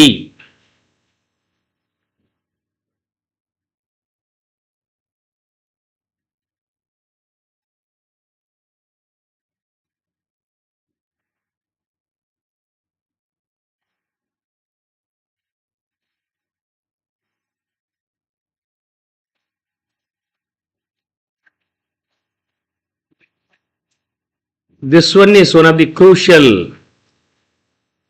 sections. Okay.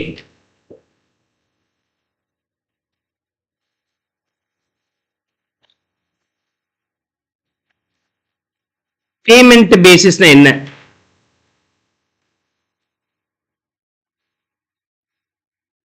Payment basis.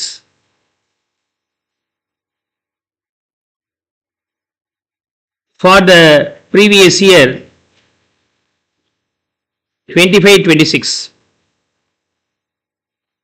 This year starts on 1/4/2025, ends on 31st March 2025.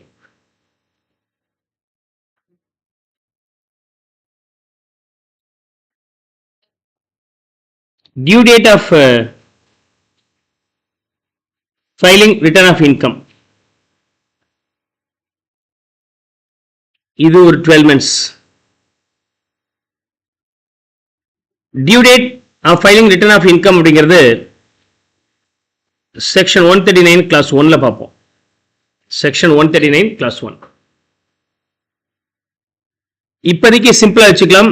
where we don't want to have audit 31st July will be the cut off date, or 31st August in some cases, and 31st October some cases, even November also for some cases, 30th November.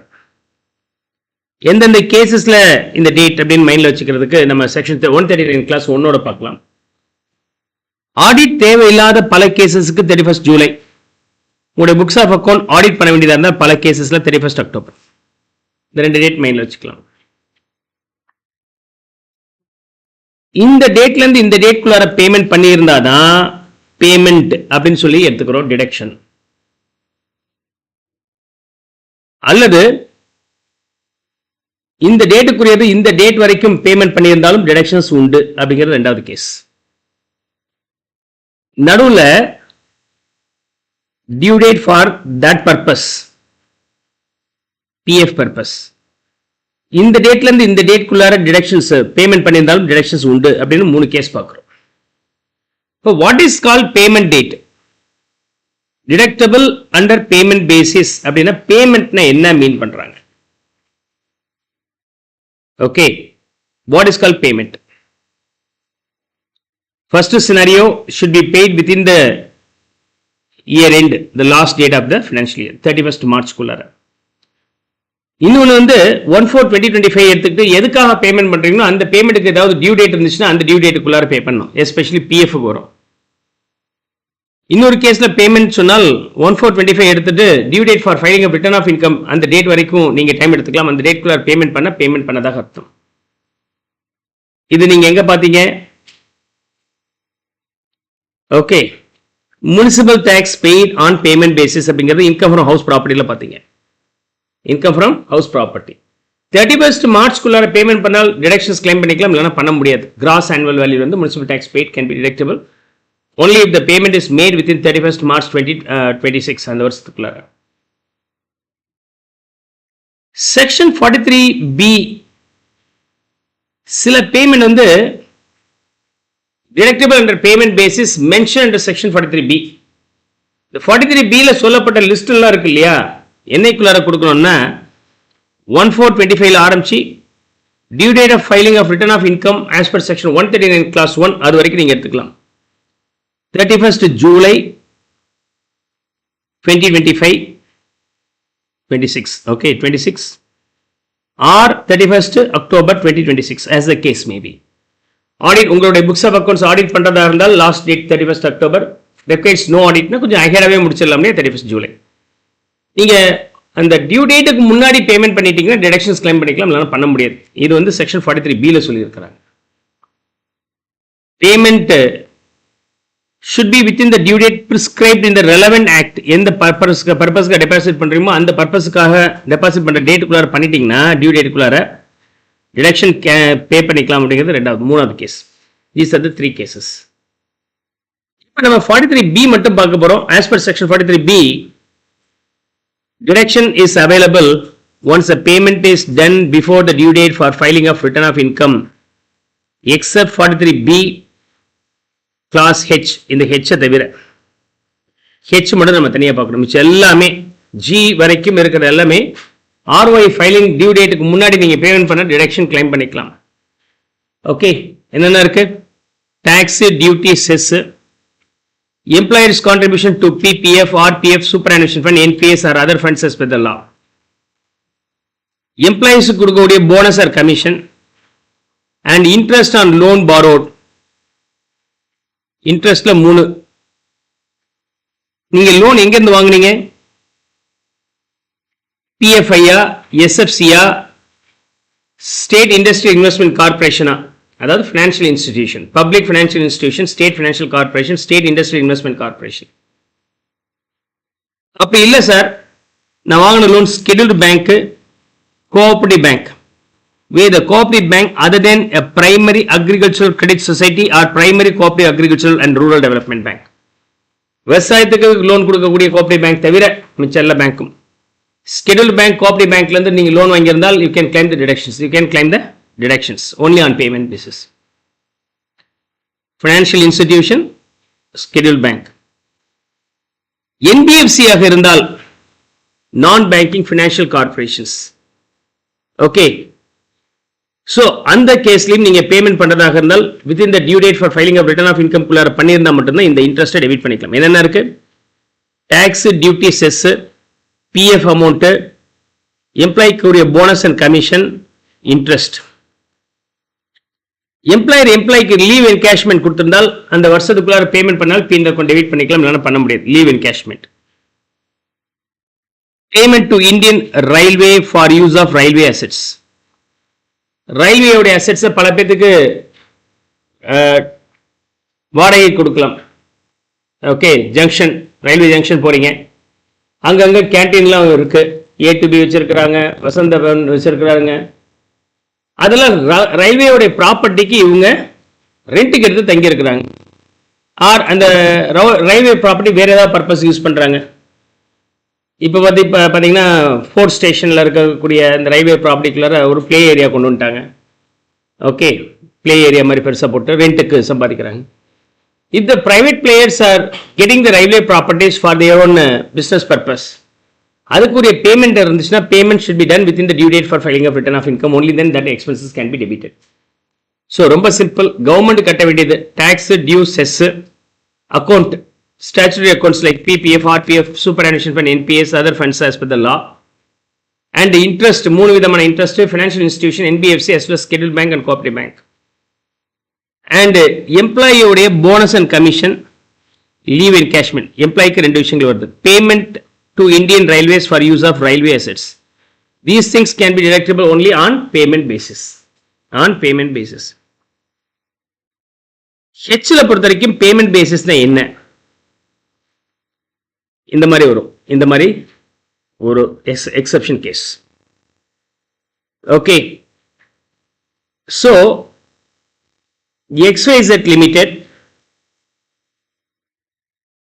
purchases goods from ABC, and ABC being MSME, micro, small and medium enterprises. அங்கேருந்து goods வந்துச்சு அப்படி சொன்னாக்க அதுக்கான payment வந்து பண்ணியிருக்கணும். நீங்க goods வாங்குறீங்க, கிரெடிட்ல நோ ப்ராப்ளம்.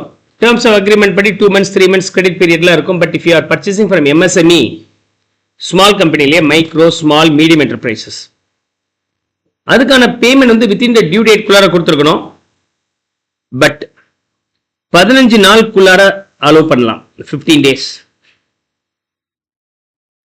சப்போஸ் எக்ஸாக்டா 31st March 2026 வரைக்கும் அன்னைக்கு சேல்ஸ் நடக்குது, பர்ச்சேஸ் பண்றான் XYZ Limited, சே 1 lakh, அதை பீனல் அக்கௌண்ட் டெபிட் பண்ணிக்கலாம்னா அந்த ரேட்ல இருந்து 15th ஏப்ரலுக்குள்ள பேமெண்ட் பண்ணா டிடக்ஷன்ஸ் கிளைம் பண்ணிக்கலாம். ஆர் நீங்க ரிட்டர்ன்ல எக்ஸ்டென்ஷன் வாங்கிட்டு 45 நாள் வரைக்கும் எக்ஸ்டெண்ட் பண்ணிக்கலாம். அப்பயே நீங்க டெபிட் பண்ணிக்கலாம். ஓகே, நீங்க பர்ச்சேஸ் பண்றீங்க, கிரெடிட் பர்ச்சேஸ் பண்ணும்போது என்ட்ரி என்னது? Purchases to creditors. Purchases been account debit பண்ணிக்கலாம். ஆனா if it is being the MSME purchase from MSME, you have to make the payment. Sir last டேட்ல பண்ணிருக்கு, டிஃபால்ட் ஒரு 10 நாள் டைம் கொடுப்பாங்களே சார். ஆமா, 10 நாளுக்குள்ள கொடுத்தா உண்டு. சார் இது ஸ்பெஷல் கேஸ் சார், நாங்கள் அக்ரிமெண்ட் போட்டிருக்கிறோம் அப்படின்னா 45 days வரைக்கும் எடுத்துக்கலாம். As per micro small medium enterprises development act, MSME development act. Deductions for sums payable to micro small enterprises beyond specified time limit allowed as deductions only in the year of actual payment. எப்ப பண்றீங்களா அப்ப. But deductions allowable on due basisல claim பண்ணிக்கலாம். Where the payment made within 15 days from the acceptance or deemed acceptance by the payer. நான் வாங்கி ஓகேன்னு சொன்னதுல இருந்து 15 நாள்ல கொடுக்கணும். In case of written agreement, payment should be made within 45 days. You can extend up to 45 days, but there should be a written agreement. Okay, special case. அதான் நான் இங்க சொன்னேன், MSME case. Clear? MSME na enna? What is called MSME? Okay, micro enterprise அப்படின்னு சொன்னா அவங்களுடைய plant and machinery equipment உடைய investment 1 crore கீழே இருக்கணும், டர்ன் ஓவர் 5 கோடி கீழே இருக்கணும். PPE should be less than 1 crore, turnover should be less than 5 crores இருந்தால் மைக்ரோ. ஸ்மால் என்டர்பிரைசஸ் அப்படின்னு சொன்னாக்க 1 crore மேல 10 கோடிக்குள்ளார டர்ன் ஓவர் வந்து அப்படியே இதை காட்டிலே ஒரு 10 இன்க்ரீஸ் பண்ணிங்க, அது வந்து small scale. Okay, clear? Hope you will be now able to understand.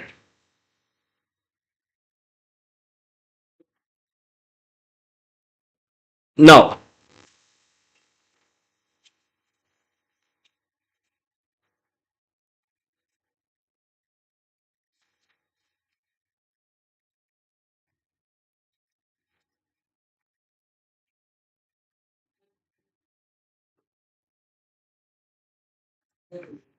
Mr. A purchased goods 10,000 from A and Co. 1/4/2025 ஆரம்பிச்சு 31st March 2025-26. Micro enterprises on 1/3/26. இவங்க என்னைக்கு வாங்கி இருக்கிறாங்க? 1/3/2026 அன்னைக்கு வாங்கி இருக்கிறாங்க. எவ்வளவுக்கு? 1 lakh. As per the written agreement between them, the payment has to be made on 5th April. Written agreement இருக்கு, 5th April 2026 அன்னைக்கு பேமெண்ட் பண்றேன். இதுக்கான payment purchases payment as per the agreement. Determine taxable year for deductions if Mr. A paid the sum on April 2, 26. Suppose payment on the actual payment. First 2nd April 26 இருந்தா என்ன இருக்கும்? 20th April இருந்தா என்ன பண்றது? 20th April 26. Written agreement குள்ளார இருக்கு. Is it within the written agreement? Yes, but here no. அந்த written agreement maximum 45 days வரைக்கும் allowed. So இங்க இருந்து இது வரைக்கும் பாத்தீங்கன்னா 45 நாளுக்குள்ளார தான் இருக்கு. இங்க allowed னு சொன்னா this is deductible in the previous year 25-26. deductible in previous year 25-26. இந்த கேஸ்ல வரும்போது 26-27ல deductible. This is not deductible in the year 25-26 as the payment is done only after the cut off date. அப்ப டிடக்ஷனே claim பண்ண முடியாதுன்னா இந்த வருஷம் miss பண்ணிட்டீங்க, அடுத்த வருஷம் பேமெண்ட் பண்ணும்போது அப்ப நீங்க டிடக்ஷன்ஸ் கிளைம் பண்ணிக்கலாம். You can claim the deductions in the next year. Clear?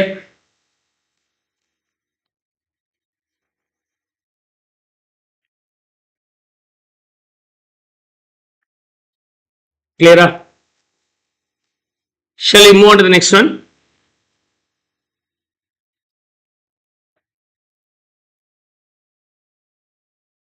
X Limited follows mercantile system of accounting. After negotiation with the bank, interest of 4 lakhs including interest 1.2 lakhs pertaining to the year has been converted into loan or debenture is given for settlement of outstanding interest. Can the interest of 1.2 lakhs so capitalized be claimed as business expenditure? ஆன்னு கேட்குறாங்க. Profit and loss and balance sheet.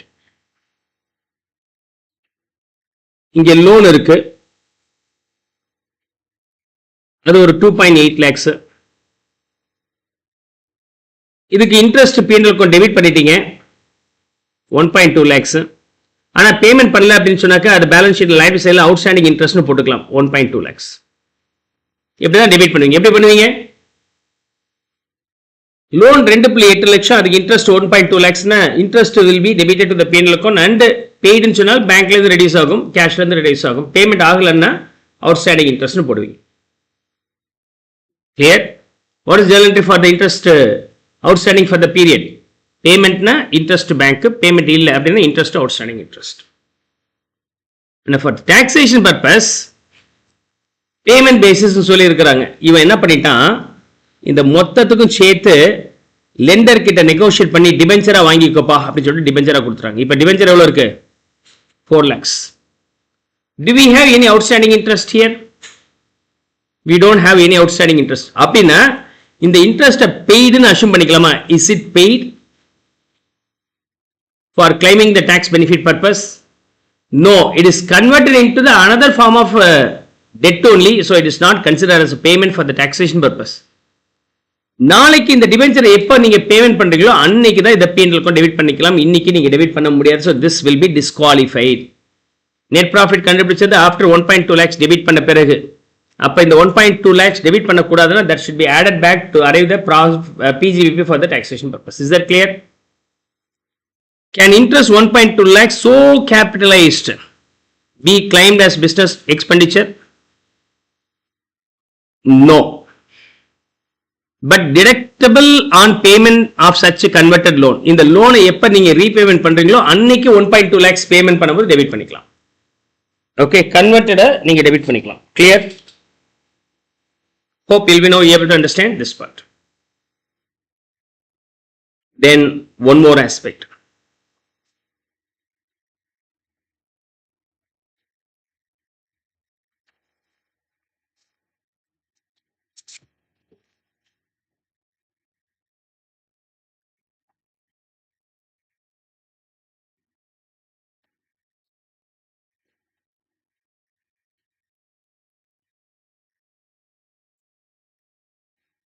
Interest on bank term loan paid during the previous year 25-26, 1/4/25-26, 34 March 2026.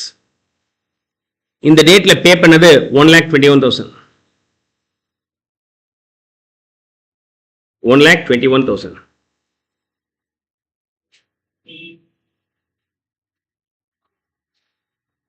Outstanding on this date being 28,000. இது paid. அந்த year endல outstanding 28 இருக்கு. அப்ப எவ்வளவு P&L debit பண்ணிக்கலாம்? 1,48,000, 49,000 நீங்க P&L debit பண்ணிக்கலாம். எப்ப? Financial accounts rules படி. Financial accounts rules படி. The assessee paid 15,000 before the due date for filing of return of income.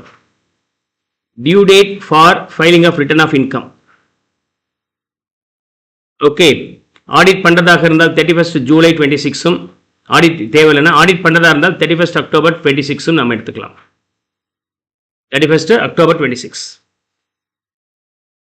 அந்த டேட் குள்ளார எவ்வளவு பேமெண்ட் பண்ணி இருக்கிறாங்க?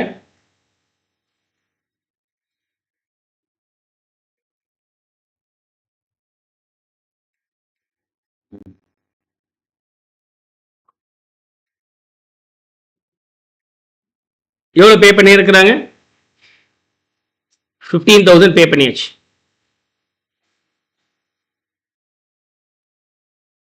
Balance remains outstanding 13,000. நான் சொல்லுங்க, அந்த இயர் எண்டுக்குள்ளார பே பண்ணது 121, filing of return of income குள்ளார பே பண்ணது இன்னொரு 15, அதையும் தாண்டி பே பண்ணியிருக்கிறாங்க, அது 13. இதை டிடக்ஷன்ஸ் கிளைம் பண்ணிக்கலாம், இதை டிடக்ஷன்ஸ் கிளைம் பண்ணிக்கலாம், இதை பண்ண முடியாது. அப்போ இன்கம் டேக்ஸ் பர்பஸ் எவ்வளோ டிடக்ஷன் கிளைம் பண்ணிக்கலாம்? 1,36,000 டெபிட் பண்ணிக்கலாம். ஆனால் P&Lக்குள்ள எவ்வளோ டெபிட் பண்ணியிருப்பீங்க? 149 டெபிட் பண்ணியிருப்பீங்க.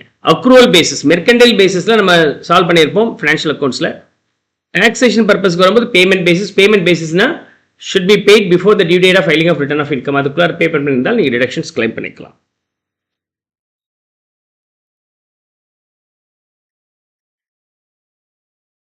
Clear? Now get back to section 36.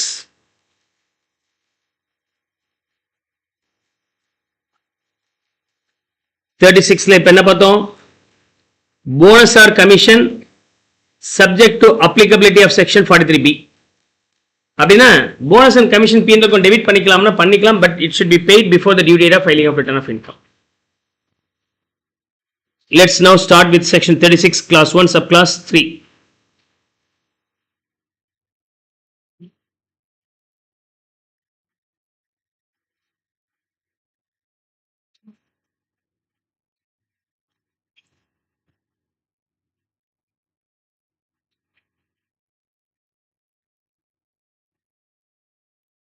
Now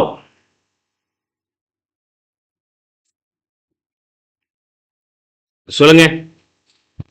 We have already studied section 36 class 1 subclass 3 along with section 43 class 1. Section 43 class 1 actual cost of the assets என்ன அர்த்தம்? All the cost spent for purchasing. Not only that, any interest paid for the borrowings up to the date of construction, up to the date of getting it ready will be capitalized. Up to asset put to use வரைக்கும் capitalize பண்ணுங்க section 43 class 1. 43 class 1ல பார்த்தோமா இல்லையா? section 43 class 1ல okay, interest on loan for the assets purchased up to the date of put to use is part of the assets value. Capitalize பண்ணணும்.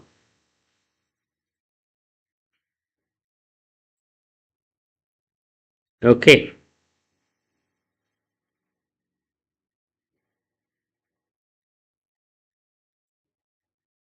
Clear? Eighth point. Put to use வந்துருச்சு sir. இப்போ என்ன sir பண்ணலாம்? After put to use, if you are paying the interest, the revenue expenditure can be debited directly to your P&L account. After assets put to use, deductible to P&L account.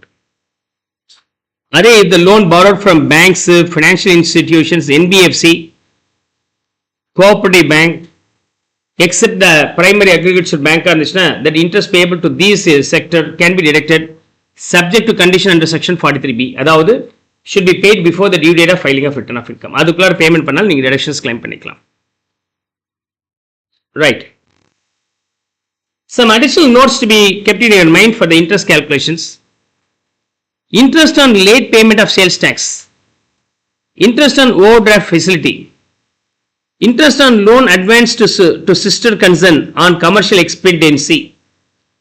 Sales tax pay பண்ணது late பண்ணிட்டீங்க, அதனால ஒரு tax interest எக்ஸஸா கொடுங்க அப்படி சொன்னாக்க that interest is allowable, can be debited. overdraft வாங்குனீங்க, loan வாங்குனீங்க, அல்லது சிஸ்டர் கன்சர்னுக்கு பணம் தேவைப்படுது, அவங்களால இமீடியட்டாக வெளியில் அரேஞ்ச் பண்ண முடியல, நான் அரேஞ்ச் பண்ணி தரேன், எனக்கு நஷ்டம் ஆகுது, காஸ்ட் கொடுங்கன்னு சொல்லிட்டு அவன் வந்து ரெக்கவர் பண்ணுறேன். Commercial expediency, there is no any influence in the rates. நார்மலாக என்ன ரேட் சார்ஜ் பண்ண முடியுமோ அந்த ரேட் தான் நான் சார்ஜ் பண்ணியிருக்கேன்னா இதெல்லாம் P&Lக்குள்ள டெபிட் பண்ணிக்கலாம். ஆனால் interest on owners fund, owners loan cannot be debited. It's not expenses, only appropriation. And interest on loan for income tax payment, indirect tax payment late ஆச்சு, அதுக்கு ஒரு இன்ட்ரெஸ்ட் கொடுக்குறோன்னா டெபிட் பண்ணிக்கலாம். இன்கம் டேக்ஸ் பே பண்ணுறது late ஆச்சு, அதுக்கு ஒரு interest tax பே பண்ண வேண்டியது, இன்ட்ரெஸ்ட் பே பண்ண வேண்டியதாக இருக்குது as per the CBDT. Can that interest be debited? No. Income tax related, direct tax related எந்த ஒரு எக்ஸ்பென்ஸாக இருந்தாலும் சரி, including tax, interest on surcharges, fee, penalty, nothing is deductible. Indirect tax related tax and அதுக்கான interest can be deductible. Clear? But வயலேஷனால கொடுக்கக்கூடிய penalty not deductible. அதை வந்து நம்ம செக்ஷன் 37ல இன்னும் கொஞ்சம் ஹைலைட் பண்ணுவோம். இங்கே மேலோட்டமாக தெரிஞ்சுக்கிட்டா போதுமானது. இன்ட்ரெஸ்ட் பிஃபோர் கமர்ஷியல் பிஸ்னஸ், அதாவது ட்ரையல் ரன். ட்ரையல் ரன்ல கடன் வாங்கியிருக்கிறோம், அதுக்கு வட்டி கட்டிட்டு இருக்கிற என்ன பண்ணலாம், cannot be debited to the P&L account. ஆனால் அந்த ட்ரையல் ரன் பீரியட்ல ஒரு அசட்ஸுக்காக வாங்கின லோனுக்கான இன்ட்ரெஸ்ட் கட்டாமல் இருந்துச்சுன்னா கேபிடலைஸ் பண்ணிக்கலாம். அசட்டுக்காக இல்லாமல் ரெவன்யூ எக்ஸ்பெண்டிச்சர் லைக்னா you cannot capitalize, it can be not debited. So டெபிட்டும் பண்ண முடியாது, கேபிடலைஸும் பண்ண முடியாது. Allowable, not allowable.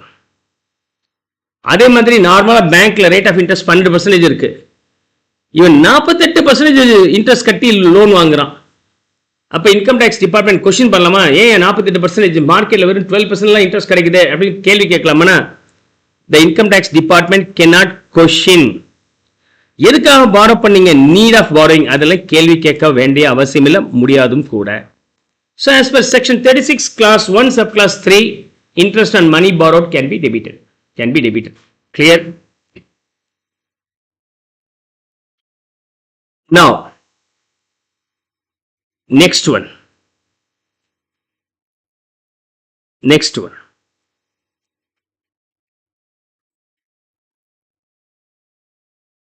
36 class 3A. அதாவது டிபெஞ்சர் இஷ்யூ பண்றோம், கடன் வாங்குறோம், வருஷம் வருஷம் இன்ட்ரெஸ்ட் கொடுக்குறோம். அதுக்கு பதிலா ஏபிசி கம்பெனி என்ன பண்றாரு, இன்வெஸ்டர்ஸ்க்கு டிபெஞ்சர் இஷ்யூ பண்றாங்க. Face value being 100. அதுக்கு இன்வெஸ்டர்ஸ்கிட்ட என்ன சொல்றாங்க, இன்ட்ரெஸ்ட்லாம் கிடையாதுப்பா, இதுக்கு இன்ட்ரெஸ்ட் கிடையாது. ஆனால் அதுக்கு பதிலாக நீங்கள் என்ன ரேட்டு வாங்கிக்கலாம்னு சொன்னால் இஷ்யூ ப்ரைஸான 60 ரூபீஸுக்கு வாங்கிக்கலான்ட்டான். எத்தனை வருஷத்தில் நான் திருப்பி தருவேன், நீங்கள் 100 ரூபா ஃபேஸ் வேல்யூவில் டிபெஞ்சர் வாங்குறதுக்கு 60 ரூபா கொடுங்க, ஒரு 10 வருஷத்துக்கு பிறகு நான் வந்து உங்களுக்கு என்னவா தந்துடுறேன், 100 ரூபாவா தந்துடுறேன் அப்படின்றான். அப்போ 100க்கும் 60க்கும் உள்ள டிஃபரன்ஸ் 40 ரூபா. That is interest over 10 years period. அப்போ வருஷத்துக்கு 4 ரூபாய் இன்ட்ரெஸ்ட்னு பேர், வருஷத்துக்கு 4 ரூபாய் இன்ட்ரெஸ்ட்னு பேர். So we don't have interest percentage. டிபெஞ்சராக இருந்தால் 5%, 10% ரேட் இருக்கும். அப்படி இல்லைன்னா அது வந்து நோ இன்ட்ரெஸ்ட் டிபெஞ்சர்ஸ். இன்ட்ரெஸ்ட்டுக்கு வந்து கூப்பான்னு சொல்லுவாங்க, கூப்பான். Okay okay. இந்த டேக்ஸ் ரேட் 15%, 20% சொன்னால் கூப்பன் ரேட் நம்ம சொல்லுவோம், அதுக்கு பேர் கூப்பன் ரேட். அந்த டேக்ஸ் ரேட்டே இல்லை, சரி இன்ட்ரெஸ்ட் ரேட்டே இல்லை அப்படின்னு சொன்னாக்க no coupon rates. Okay. So coupon இல்லாத ஜீரோ கூப்பன் பாண்டாக இருந்துச்சு அப்படின்னு சொன்னாக்க அதோட ஃபேஸ் வேல்யூ இன்னைக்கு எவ்வளோ இஷ்யூ ப்ரைஸ், ரெண்டுக்குள்ள டிஃபரன்ஸ் வந்து nothing but interest over the tenure. Year on year நீங்கள் டெபிட் பண்ணிக்கலாம். For example, Reliance infrastructure limited and infrastructure company issued zero coupon bond. Coupon is zero. என்னைக்கு 1/9/2025 என்னைக்கு இஷ்யூ பண்ணியிருக்கிறாங்க. 1/4/2025 ஆரம்பிச்சு 31st March 2026 1 full year. அதில் issue பண்ண date இது. And இது இஷ்யூ பண்ணும்போது face value 100 and issue price 50 rupees issue பண்றாங்க. Redeemable at par after 125 years. அப்போ 50 ரூபா வந்து என்னது, இன்ட்ரெஸ்ட் ஹிடன் ரேட்டா இருக்கு. What about the tenure, 125 மந்த்ஸுக்கு.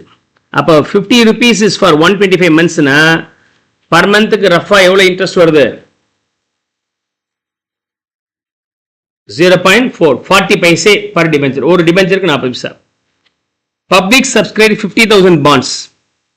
Find out the amount of deduction சொல்லி இருக்கிறார். ஒரு மாசத்துக்கு 40 பைசானா இஷ்யூ பண்ண டேட் வந்து இயர் எண்ட் வரைக்கும் எத்தனை மாசம் இருக்கு,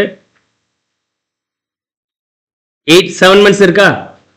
ஒரு மாசத்துக்கு 40 பைசா அப்படின்னா 2 ரூபாய் 50 பைசா. மொத்தம் எத்தனை பாண்ட் இருக்கு, 50,000 மல்டிப்ளை பண்ணிட்டீங்கன்னா மொத்தம் எவ்வளவு வருது, okay 1,40,000 can be debited to your P&L account for the deep discount bond or zero coupon bond. 1,40,000 rupees. Interest can be debited. Clear?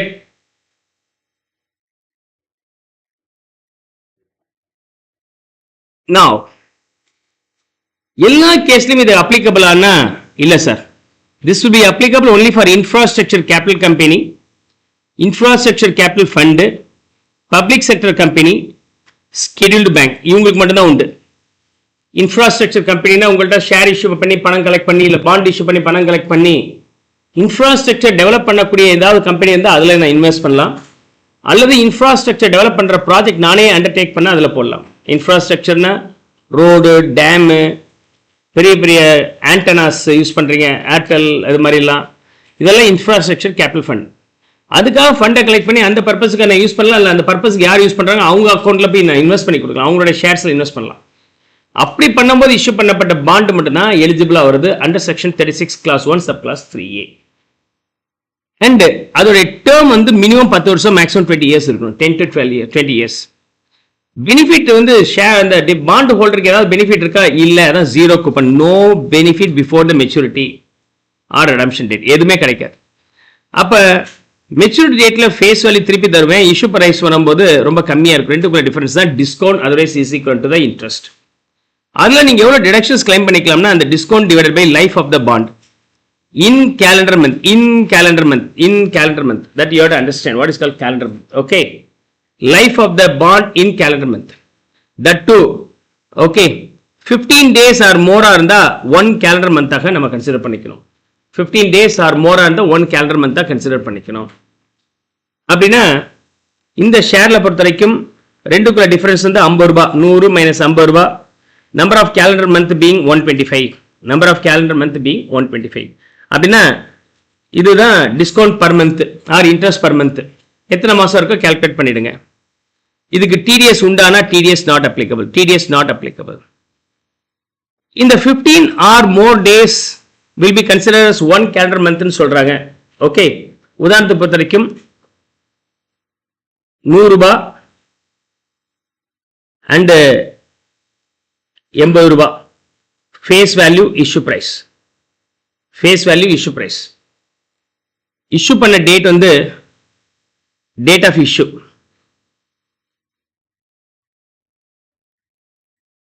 One 7/2025.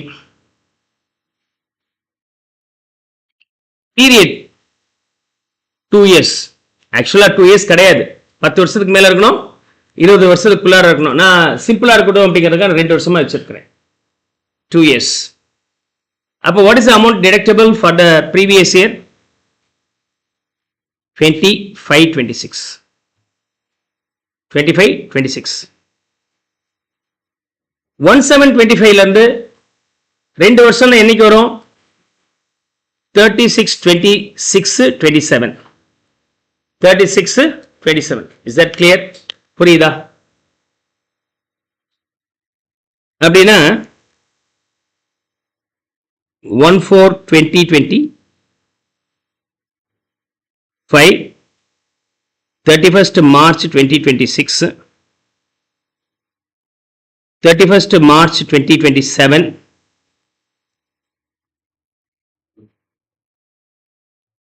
31st March 2028. இல்லைன்னா நம்ம எண்டு வந்து 36 வந்துருச்சு. கிளியர்? கவனிங்க, இந்த பாயிண்ட் ஒரே ஒரு முறை எக்ஸாம்பிள் கேட்டுவிட்டான், அதுக்காக தான் இந்த பிரீஃப் பண்ணிட்டு இருக்கிறேன். இஷ்யூ பண்ண டேட் வந்து இன்னைக்கு 1/7/26/25. இங்கேருந்து இது வரைக்கும் எத்தனை நாள் ஆச்சு, எத்தனை மாசம் ஆச்சு? 9 months. இங்கேருந்து இது வரைக்கும் எத்தனை மாசம் ஆச்சு? 12 months. இங்கேருந்து இது வரைக்கும் எத்தனை மாசம் ஆச்சு? 3 months.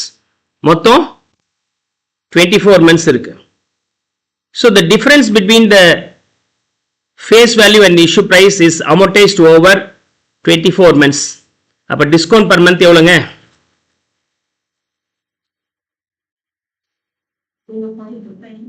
0.833. அப்ப இந்த வருஷம் எவ்வளவு கிளைம் பண்ணிக்கலாம்? into 9 months. into 9 months. 7.5 is the deductions claimable under section 36 class 1 subclass 3. ஒரு சின்ன கரெக்ஷன் இதுல 16th July 2025 அன்னைக்கு இஷ்யூ பண்றார்.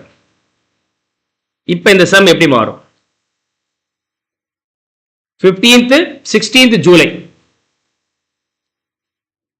1/4/2025 ஆரம்பிக்குது. 31st March 2026, 31st March 2027. Redemption என்னைக்கு நடக்கும்? ஒரு நாள் ahead 15/7/2028 முடியும். இதுல இருந்து இது வரைக்கும் எத்தனை மாசம் இருக்கு? 12 months. இஷ்யூ பண்ண டேட் வந்து 1/7/25, சாரி 16/7/25. கிளியர்? இது எத்தனை மாசம், இது எத்தனை மாசம்? இது 9 months. ஜூலை விட்டுருங்க. August, September, October, November, December, ஜனவரி, பிப்ரவரி, மார்ச், அது எத்தனை மாசம் ஆச்சு? 8 மாசம். ஜூலையில் எத்தனை நாள் இருக்கு? 31 நாள்ல 16ல இருந்து ஸ்டார்ட் ஆகுது. அப்ப 31ல 15 ரெஸ்ட் பண்ணிட்டீங்கன்னா எவ்வளவு இருக்கு? 16 நாள் இருக்கு. 15 ஆர் மோரா இருந்தா அது 1 மந்த் எடுத்துக்கணும். அப்ப 16 நாள்னா அது ஒரு மாசம் எடுத்துக்கிறீங்க. அப்ப இது ரவுண்டா 9 months மாறி போச்சு. அதே மாதிரி இங்க வரும்போது ஏப்ரல், மே, ஜூன் 3 மாசம். ஜூலை 15 நாள் இருக்கு. 15 நாளும் அதுக்கு மேல இருந்தா அது 1 மந்த் எடுத்துக்கணும். அப்ப 4 மாசம் மாறி போச்சு. அப்ப ஓவரால் 25 months மாறி போச்சு நமக்கு.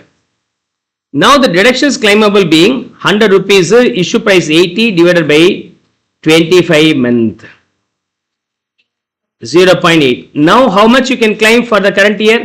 0.8 per month. 9 months எவ்வளவு claim பண்ணிக்கலாம்? 7.2. ஒரே ஒரு முறை இந்த எக்ஸாம்ல இந்த क्वेश्चंस கேட்டிருக்காங்க. ரெண்டு இடத்துல இந்த கான்செப்ட் அப்ளிகபிள். ஒன்னு இங்கே, இன்னொன்னு டிடக்ஷன்ஸ். அங்க வரும்போது திரும்ப நான் சொல்றேன், you can recollect this one. Clear? Discount on zero coupon bond. Discount on zero coupon bond. Clear? Okay, now we'll go for the summary.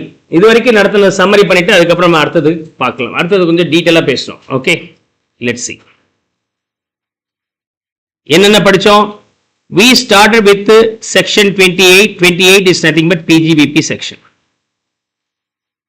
அதுக்கப்புறம் 29 mode of computation. PGBP எப்படி கால்குலேட் பண்றது. அதுக்கப்புறம் செக்ஷன் 30, 31 பத்தி பார்த்தோம். ஒன்னு plant and machinery and building related பார்த்தோம். Sorry, building related பார்த்தோம். Building related expenses. 31 வரும்போது plant and machinery and furniture fixtures related expenditure பத்தி பார்த்தோம். அதுக்கப்புறம் செக்ஷன் 32 பத்தி பார்த்தோம், டீடைலா டெப்ரிசியேஷன்.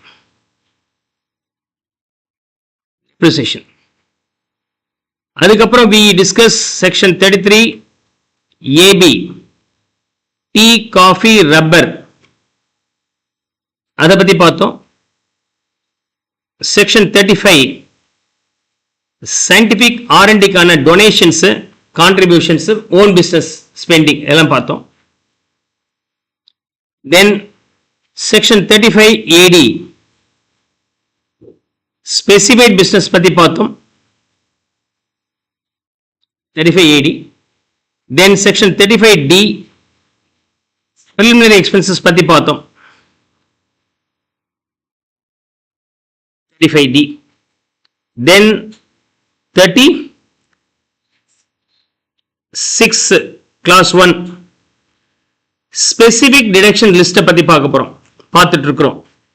ஸ்பெசிபிக் டிடக்ஷன்ஸ் அதுல கிளாஸ் 1, 1B ரெண்டுமே இன்சூரன்ஸ். ஒன்னு இன்சூரன்ஸ் ஆன் ஸ்டாக், இன்னொன்னு வந்து insurance on health of employees. Okay. 2 வந்து பாத்தீங்கன்னா fee or commission, sorry bonus and commission, subject to section 43B பத்தி பார்க்கணும். And class 3 and 3A 3 and 3A ஒன்னு இன்ட்ரெஸ்ட், இன்னொன்னு ஜீரோ கூப்பன் பாண்ட். இதெல்லாம் பார்த்தோம். செக்ஷன் 37 வந்து ஜெனரல் டிடக்ஷன்ஸ் பத்தி பார்க்கணும். General deduction. செக்ஷன் 38 வந்து என்னது?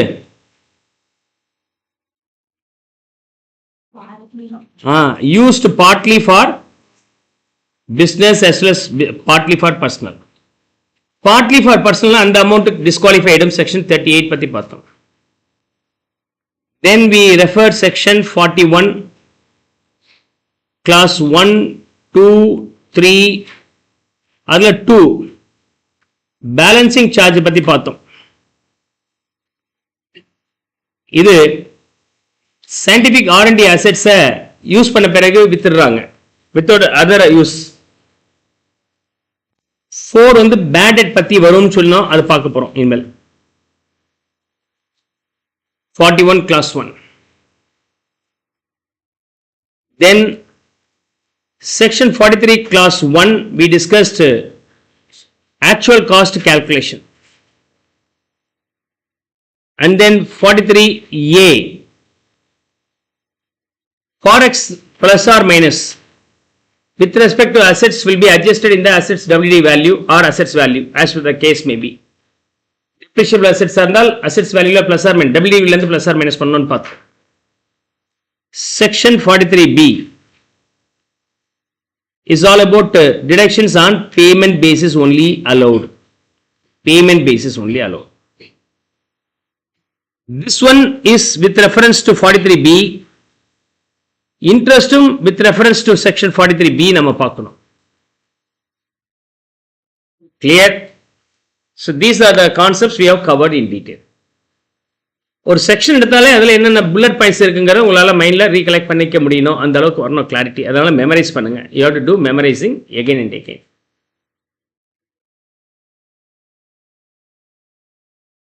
Now let's see 44A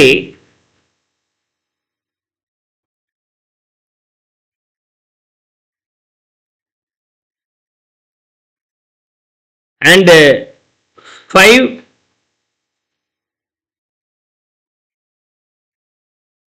5A 4 sections பத்தி இப்ப பார்க்க போறோம். 4 sections. Okay. Employer, employee, employee rendering employment service to employer,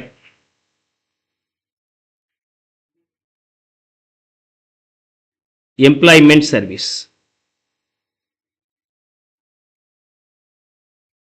For that, employer will make the payment to employee.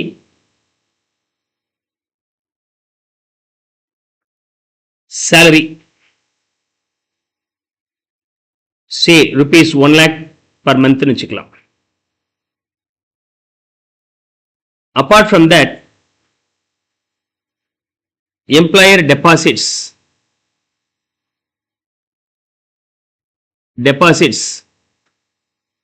on behalf of employee என்னென்ன கொடுக்கலாம்? PF சூப்பரானுவேஷன் fund கொடுக்கலாம், NPS கொடுக்கலாம்,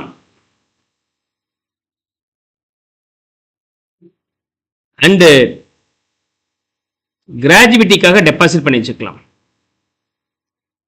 இந்த ஃபண்ட்ல deposit பண்ண amount for employees benefit withdrawable or given to employee on his retirement or whenever he is in need. PF superannuation fund, NPS கிராஜுவிட்டிக்கான deposits. அது தவிரவும் employer வந்து எம்ப்ளாயோட கான்ட்ரிபியூஷன் நீயும் போடப்பா உங்களுடைய ரிட்டையர்மெண்ட் லைஃபுக்கு அப்படின்னு சொல்லிட்டு டிடெக்ட் பண்ணிட்டு பேலன்ஸ் வந்து 0.9 தான் அவர் கொடுப்பார். அப்படி டிடெக்ட் பண்ணப்பட்ட அமௌண்ட் எம்ப்ளாயர் வந்து ஆட்டோமேட்டிக் எங்க டெபாசிட் பண்ணிடுவாரு? அந்த கன்சர்ன் ஃபண்ட் அக்கௌண்ட்ல டெபாசிட் பண்ணிடுவார். கன்சர்ன் ஃபண்ட் அக்கௌண்ட்ல டெபாசிட் பண்ணிடுவார். இது பிஎஃப். ஆனா யாருடைய PF? Employees contribution. Employees contribution. Right. This will be PF or superannuation fund being section 36 class 1 எல்லாமே section 36 class 1 subclass 3 வரைக்கும் அங்க பார்த்துட்டோம். அப்ப இது வந்து என்னவா இருக்கும்? 4 இருக்கும் 4 இருக்கும். NPS 4A gratuity 5, இது employees contribution 5A 4 கிளாஸ்ல எக்ஸ்பிளைன் பண்றதை நான் ஒரே இதுல பண்ணியிருக்கிறேன். அதுல இந்த 3 விஷயங்கள் நீங்க P&L அக்கவுண்ட் டெபிட் பண்ணணும் அப்படி சொன்னாக்க section 43B is applicable. Section 43B என்ன அர்த்தம்? Payment basis. என்னைக்குள்ள பேமெண்ட் பண்ணியிருக்கணும் இந்த அமௌண்ட்லாம்? within the due date of filing of return of income. and employee உடைய அமௌண்ட்டை பிடிச்சிச்சல்ல, அதை பே பண்ணணும் அப்படி சொன்னாக்க எப்போக்குள்ளார பே பண்ணணும் அப்படி சொன்னாக்க இது செக்ஷன் 43B இல்லை. Due date for concern act PF act அதுக்குள்ளார பேமெண்ட் பண்ணிக்கணும். otherwise this is not deductible. okay, for example PF amount deposit பண்ணது 0.9, NPS டெபாசிட் பண்ணது 0.05, கிராஜுவிட்டி டெபாசிட் பண்ணது 0.05. இது மட்டும் 90,000 rupees. ஸோ எம்ப்ளாயருடைய P&L அக்கௌண்ட்ல எப்படி இருக்குன்னு பாருங்க. எம்ப்ளாயர்ஸ் P&L அக்கௌண்ட் என்ன பண்ணுவாரு? எம்ப்ளாயர்ஸ் கான்ட்ரிபியூஷன் PFக்கு டெபாசிட் பண்ணேன், சூப்பர் அனுவேஷன் ஃபண்டுக்கு டெபாசிட் பண்ணேன் 90,000 ரூபாய், NPSக்காக டெபாசிட் பண்ணேன் 5,000 ரூபாய், கிராஜுவிட்டிக்காக எம்ப்ளாயோட கிராஜுவிட்டிக்காக 5,000 ரூபாய் டெபாசிட் பண்ணி வச்சிருக்கிறேன். அதெல்லாம் எம்ப்ளாய்க்காக தான் டெபாசிட் பண்ண, எனக்கு செலவு சார் டெபிட் பண்ணிட்டுமா பண்ணிக்கலாம். அதே மாதிரி எம்ப்ளாய் கிட்ட இருந்து அவருடைய பணத்தை டிடெக்ட் பண்ணி டெபாசிட் பண்றேன். டிடெக்ட் பண்றது என்னுடைய income. The moment it is deposited, this will be my expenses. Employees contribution deposited. இது on collection, இது on deposit. Employees contribution 10,000 ரூபாய். கிளியர்? இப்ப இதெல்லாம் போட்டு முடிச்சிட்டாரு அப்படின்னா நீங்க எப்படி வெரிஃபை பண்ணுவீங்க? Now is it as per section 43B ஆன்னு பார்க்கிறோம். Yes sir, no disallowance. Yes sir, no disallowances. இது இல்ல அப்படின்னா இந்த 5,000 ரூபாய் நீங்க என்ன பண்ண முடியாது? டிடக்ஷன்ஸ் கிளைம் பண்ண முடியாது. You cannot claim the deductions. அதே மாதிரி what about this employees contribution deposited? Deposit பண்ணது due date as per the PF act ஆ? எஸ் சொன்னால் ஓகே டிடெக்ட் பண்ணிக்கலாம், நோன் சொன்னால் P&L அக்கவுண்ட்ல டெபிட் பண்ண முடியாது. சோ இது ரெண்டும் ப்ராஃபிட்ல சேர்ந்துரும். Clear? apart from that one more point, whenever it is all about NPS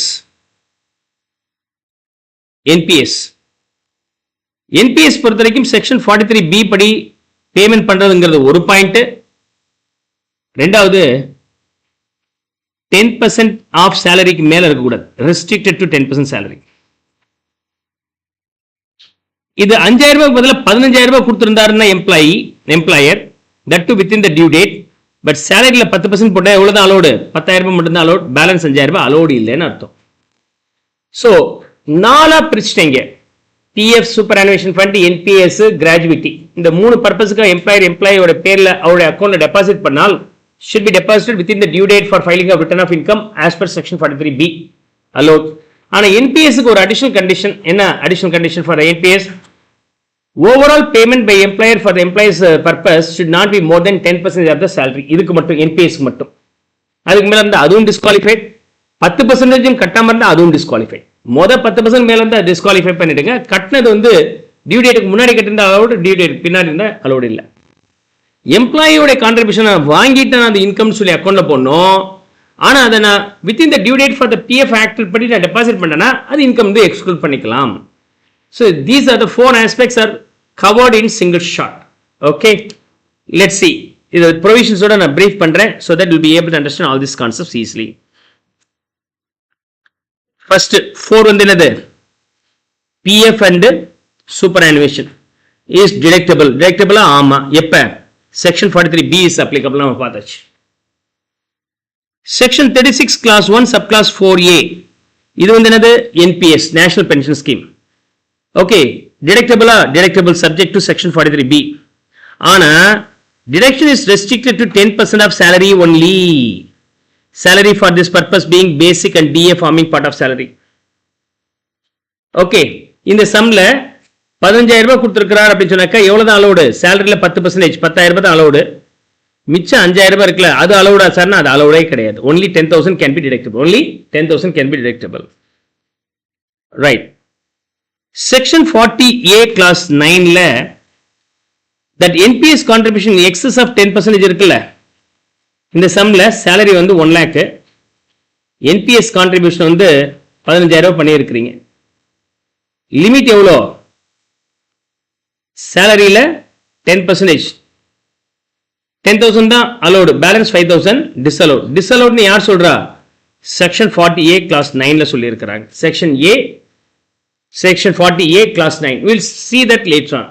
40A classல ஒரு 4-5 விஷயங்கள் பார்க்கணும், அது வரும்போது பார்த்துக்கலாம். hope you'll be now able to understand this part.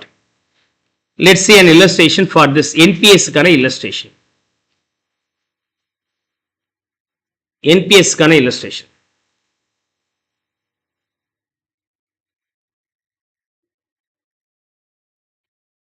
Singer Limited contributes 20% of the basic salary to the account of each of the employee under a pension scheme referred in section 80 CCD. DNS allowance being 40% of the basic salary and 50% of forms part of the calculation சொல்லியிருக்கிறார். Compute the amount of deduction under section 36 class 1 subclass 4A. If the basic salary of the employee aggregates 20 lakhs. Basic salary எவ்வளோ? 20 lakhs. DA forming part of salary எவ்வளோ? Basicல 40% DA. அந்த 40%ல forming part of salary 50%. அப்போ 4 lakhs. Salary for this purpose being 24 lakhs. Salary for this purpose being 24 lakhs. Employer's contribution for NPS எவ்வளோ? 20% of the basic. Basic 20 lakhs இருக்கு, அதுக்கு 20% 4 lakhs. What about the limit? 20% on salary. Salary for this purpose being 24 lakhs, அதுக்கு 25%, 20% போட்டீங்கன்னா 10%, sorry. 10% போட்டீங்கன்னா 2 lakhs 40. Balance 1 lakh 60 not deductible as per section 40A class 9 provision. இது deductible கிடையாது. அப்போ பிஎன்ல கொண்ட 4 லட்சம் ரூபாய் டெபிட் பண்ணியிருந்தால் இன்கம் டேக்ஸ் பர்பஸுக்கு நீங்க 240 தான் அலௌடு, மிச்சம் 160 டெபிட் பண்ணக்கூடாதுன்றோம். அந்த 160 டெபிட் பண்ணனா ப்ராஃபிட் என்ன ஆயிடும்? அதிகமாயிடும். The profit will increase. The profit will increase to that extent. Clear?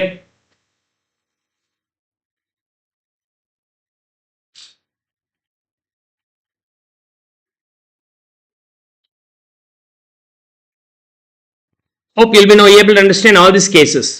PF superannuation fund ஒரு செக்ஷன், NPS ரெண்டாவது செக்ஷன், கிராஜுவிட்டி மூணாவது செக்ஷன். அதே மாதிரி எம்ப்ளாயீஸ் உடைய கலெக்ஷன்ஸ் வாங்கி டெபாசிட் பண்றது நாலாவது. அதுவும் செக்ஷன் 2 கிளாஸ் 22 24 சப் கிளாஸ் 10ல வரும். இது என்னன்னு சொல்றேன்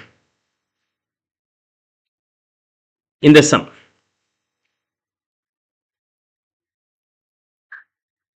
Any sum received by the assessee from any of his employees, not income. If such income is not credited to the employee's account, நான் அந்த எம்ப்ளாயரா இருந்து அந்த பணத்தை வாங்கினது அவன் அக்கௌண்ட்ல டெபாசிட் பண்ணலனா அது என்னோட இன்கமா மாறிடும். Section 2 clause 24 sub clause 10. எவ்வளவு மைனிட்டா தேவையில்லை, அதனால தான் விட்டேன். டெபாசிட் பண்ணிட்டீங்க அப்படி சொன்னாக்க டிடக்ஷன்ஸ் கிளைம் பண்ணிக்கலாம். அந்த டெபாசிட் என்னைக்குள்ளார பண்ணியிருக்கணும்னா due date for PF act. எத்தனை நாளுக்குள்ளார? That PF Act says you have to deposit within 15 days from the end of the month. ஜனவரி மாசத்துடைய PF அமௌண்ட் நீங்க டிடெக்ட் பண்ணீங்கன்னா எப்ப கட்டணும்னா February 15th கொடுக்கணும். மார்ச் மாசம்னா ஏப்ரல் 15th கொடுக்கணும். அப்படி கொடுக்கலனா டிஸ்அலவுட். அப்படி கொடுக்கலனா டிஸ்அலவுட்.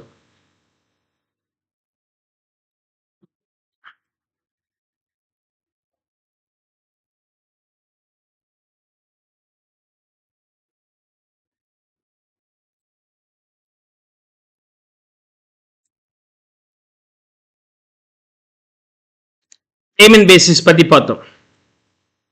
இந்த கேஸ் பிஎஃப் வருது. என்ன பிஎஃப்? Employees PF. எம்ப்ளாயீஸ் பிஎஃப்க்கும் எம்எஸ்எம்இக்கும் அந்த ஆக்டுக்குள்ளார கொடுத்தாதான் நீங்க டிடக்ஷன் கிளைம் பண்ணிக்க முடியும், இல்லைன்னா கிடையாது. Clear?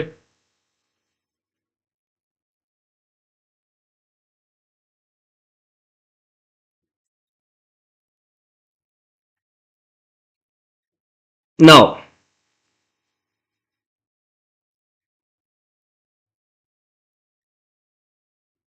amount 25,000 received from the employees of the nursing home as contribution towards Provident Fund for the month of March 2026. Paid to the PF Commissioner 15,000. வாங்கினது 25,000 ரூபாய் 31st March 2026. ஆனா 15,000 is paid within 15th April 2026. Balance on 25th. எவ்வளவு deductions claim பண்ணிக்கலாம்? இதை மட்டும் claim பண்ணிக்கலாம், இதை நீங்க கிளைம் பண்ண முடியாது. எம்ப்ளாயிஸ் கான்ட்ரிபியூஷன் அப்ப இது என்னவா மாறிடும்? கிளைம் பண்ண முடியாதுன்னா இன்கமா மாறிடும். என்ன செக்ஷன்? செக்ஷன் 2 கிளாஸ் 24 சப் கிளாஸ் 10ல இது இன்கமா மாறிடும். Employees contribution received 25,000 is taxable under PGVP and deductible under section 36 if deposited in the concerned account within the due date of the fund. 15,000 is deductible as it is deposited within the due date of the fund. Balance 10,000 not deductible. Balance 10,000 not deductible.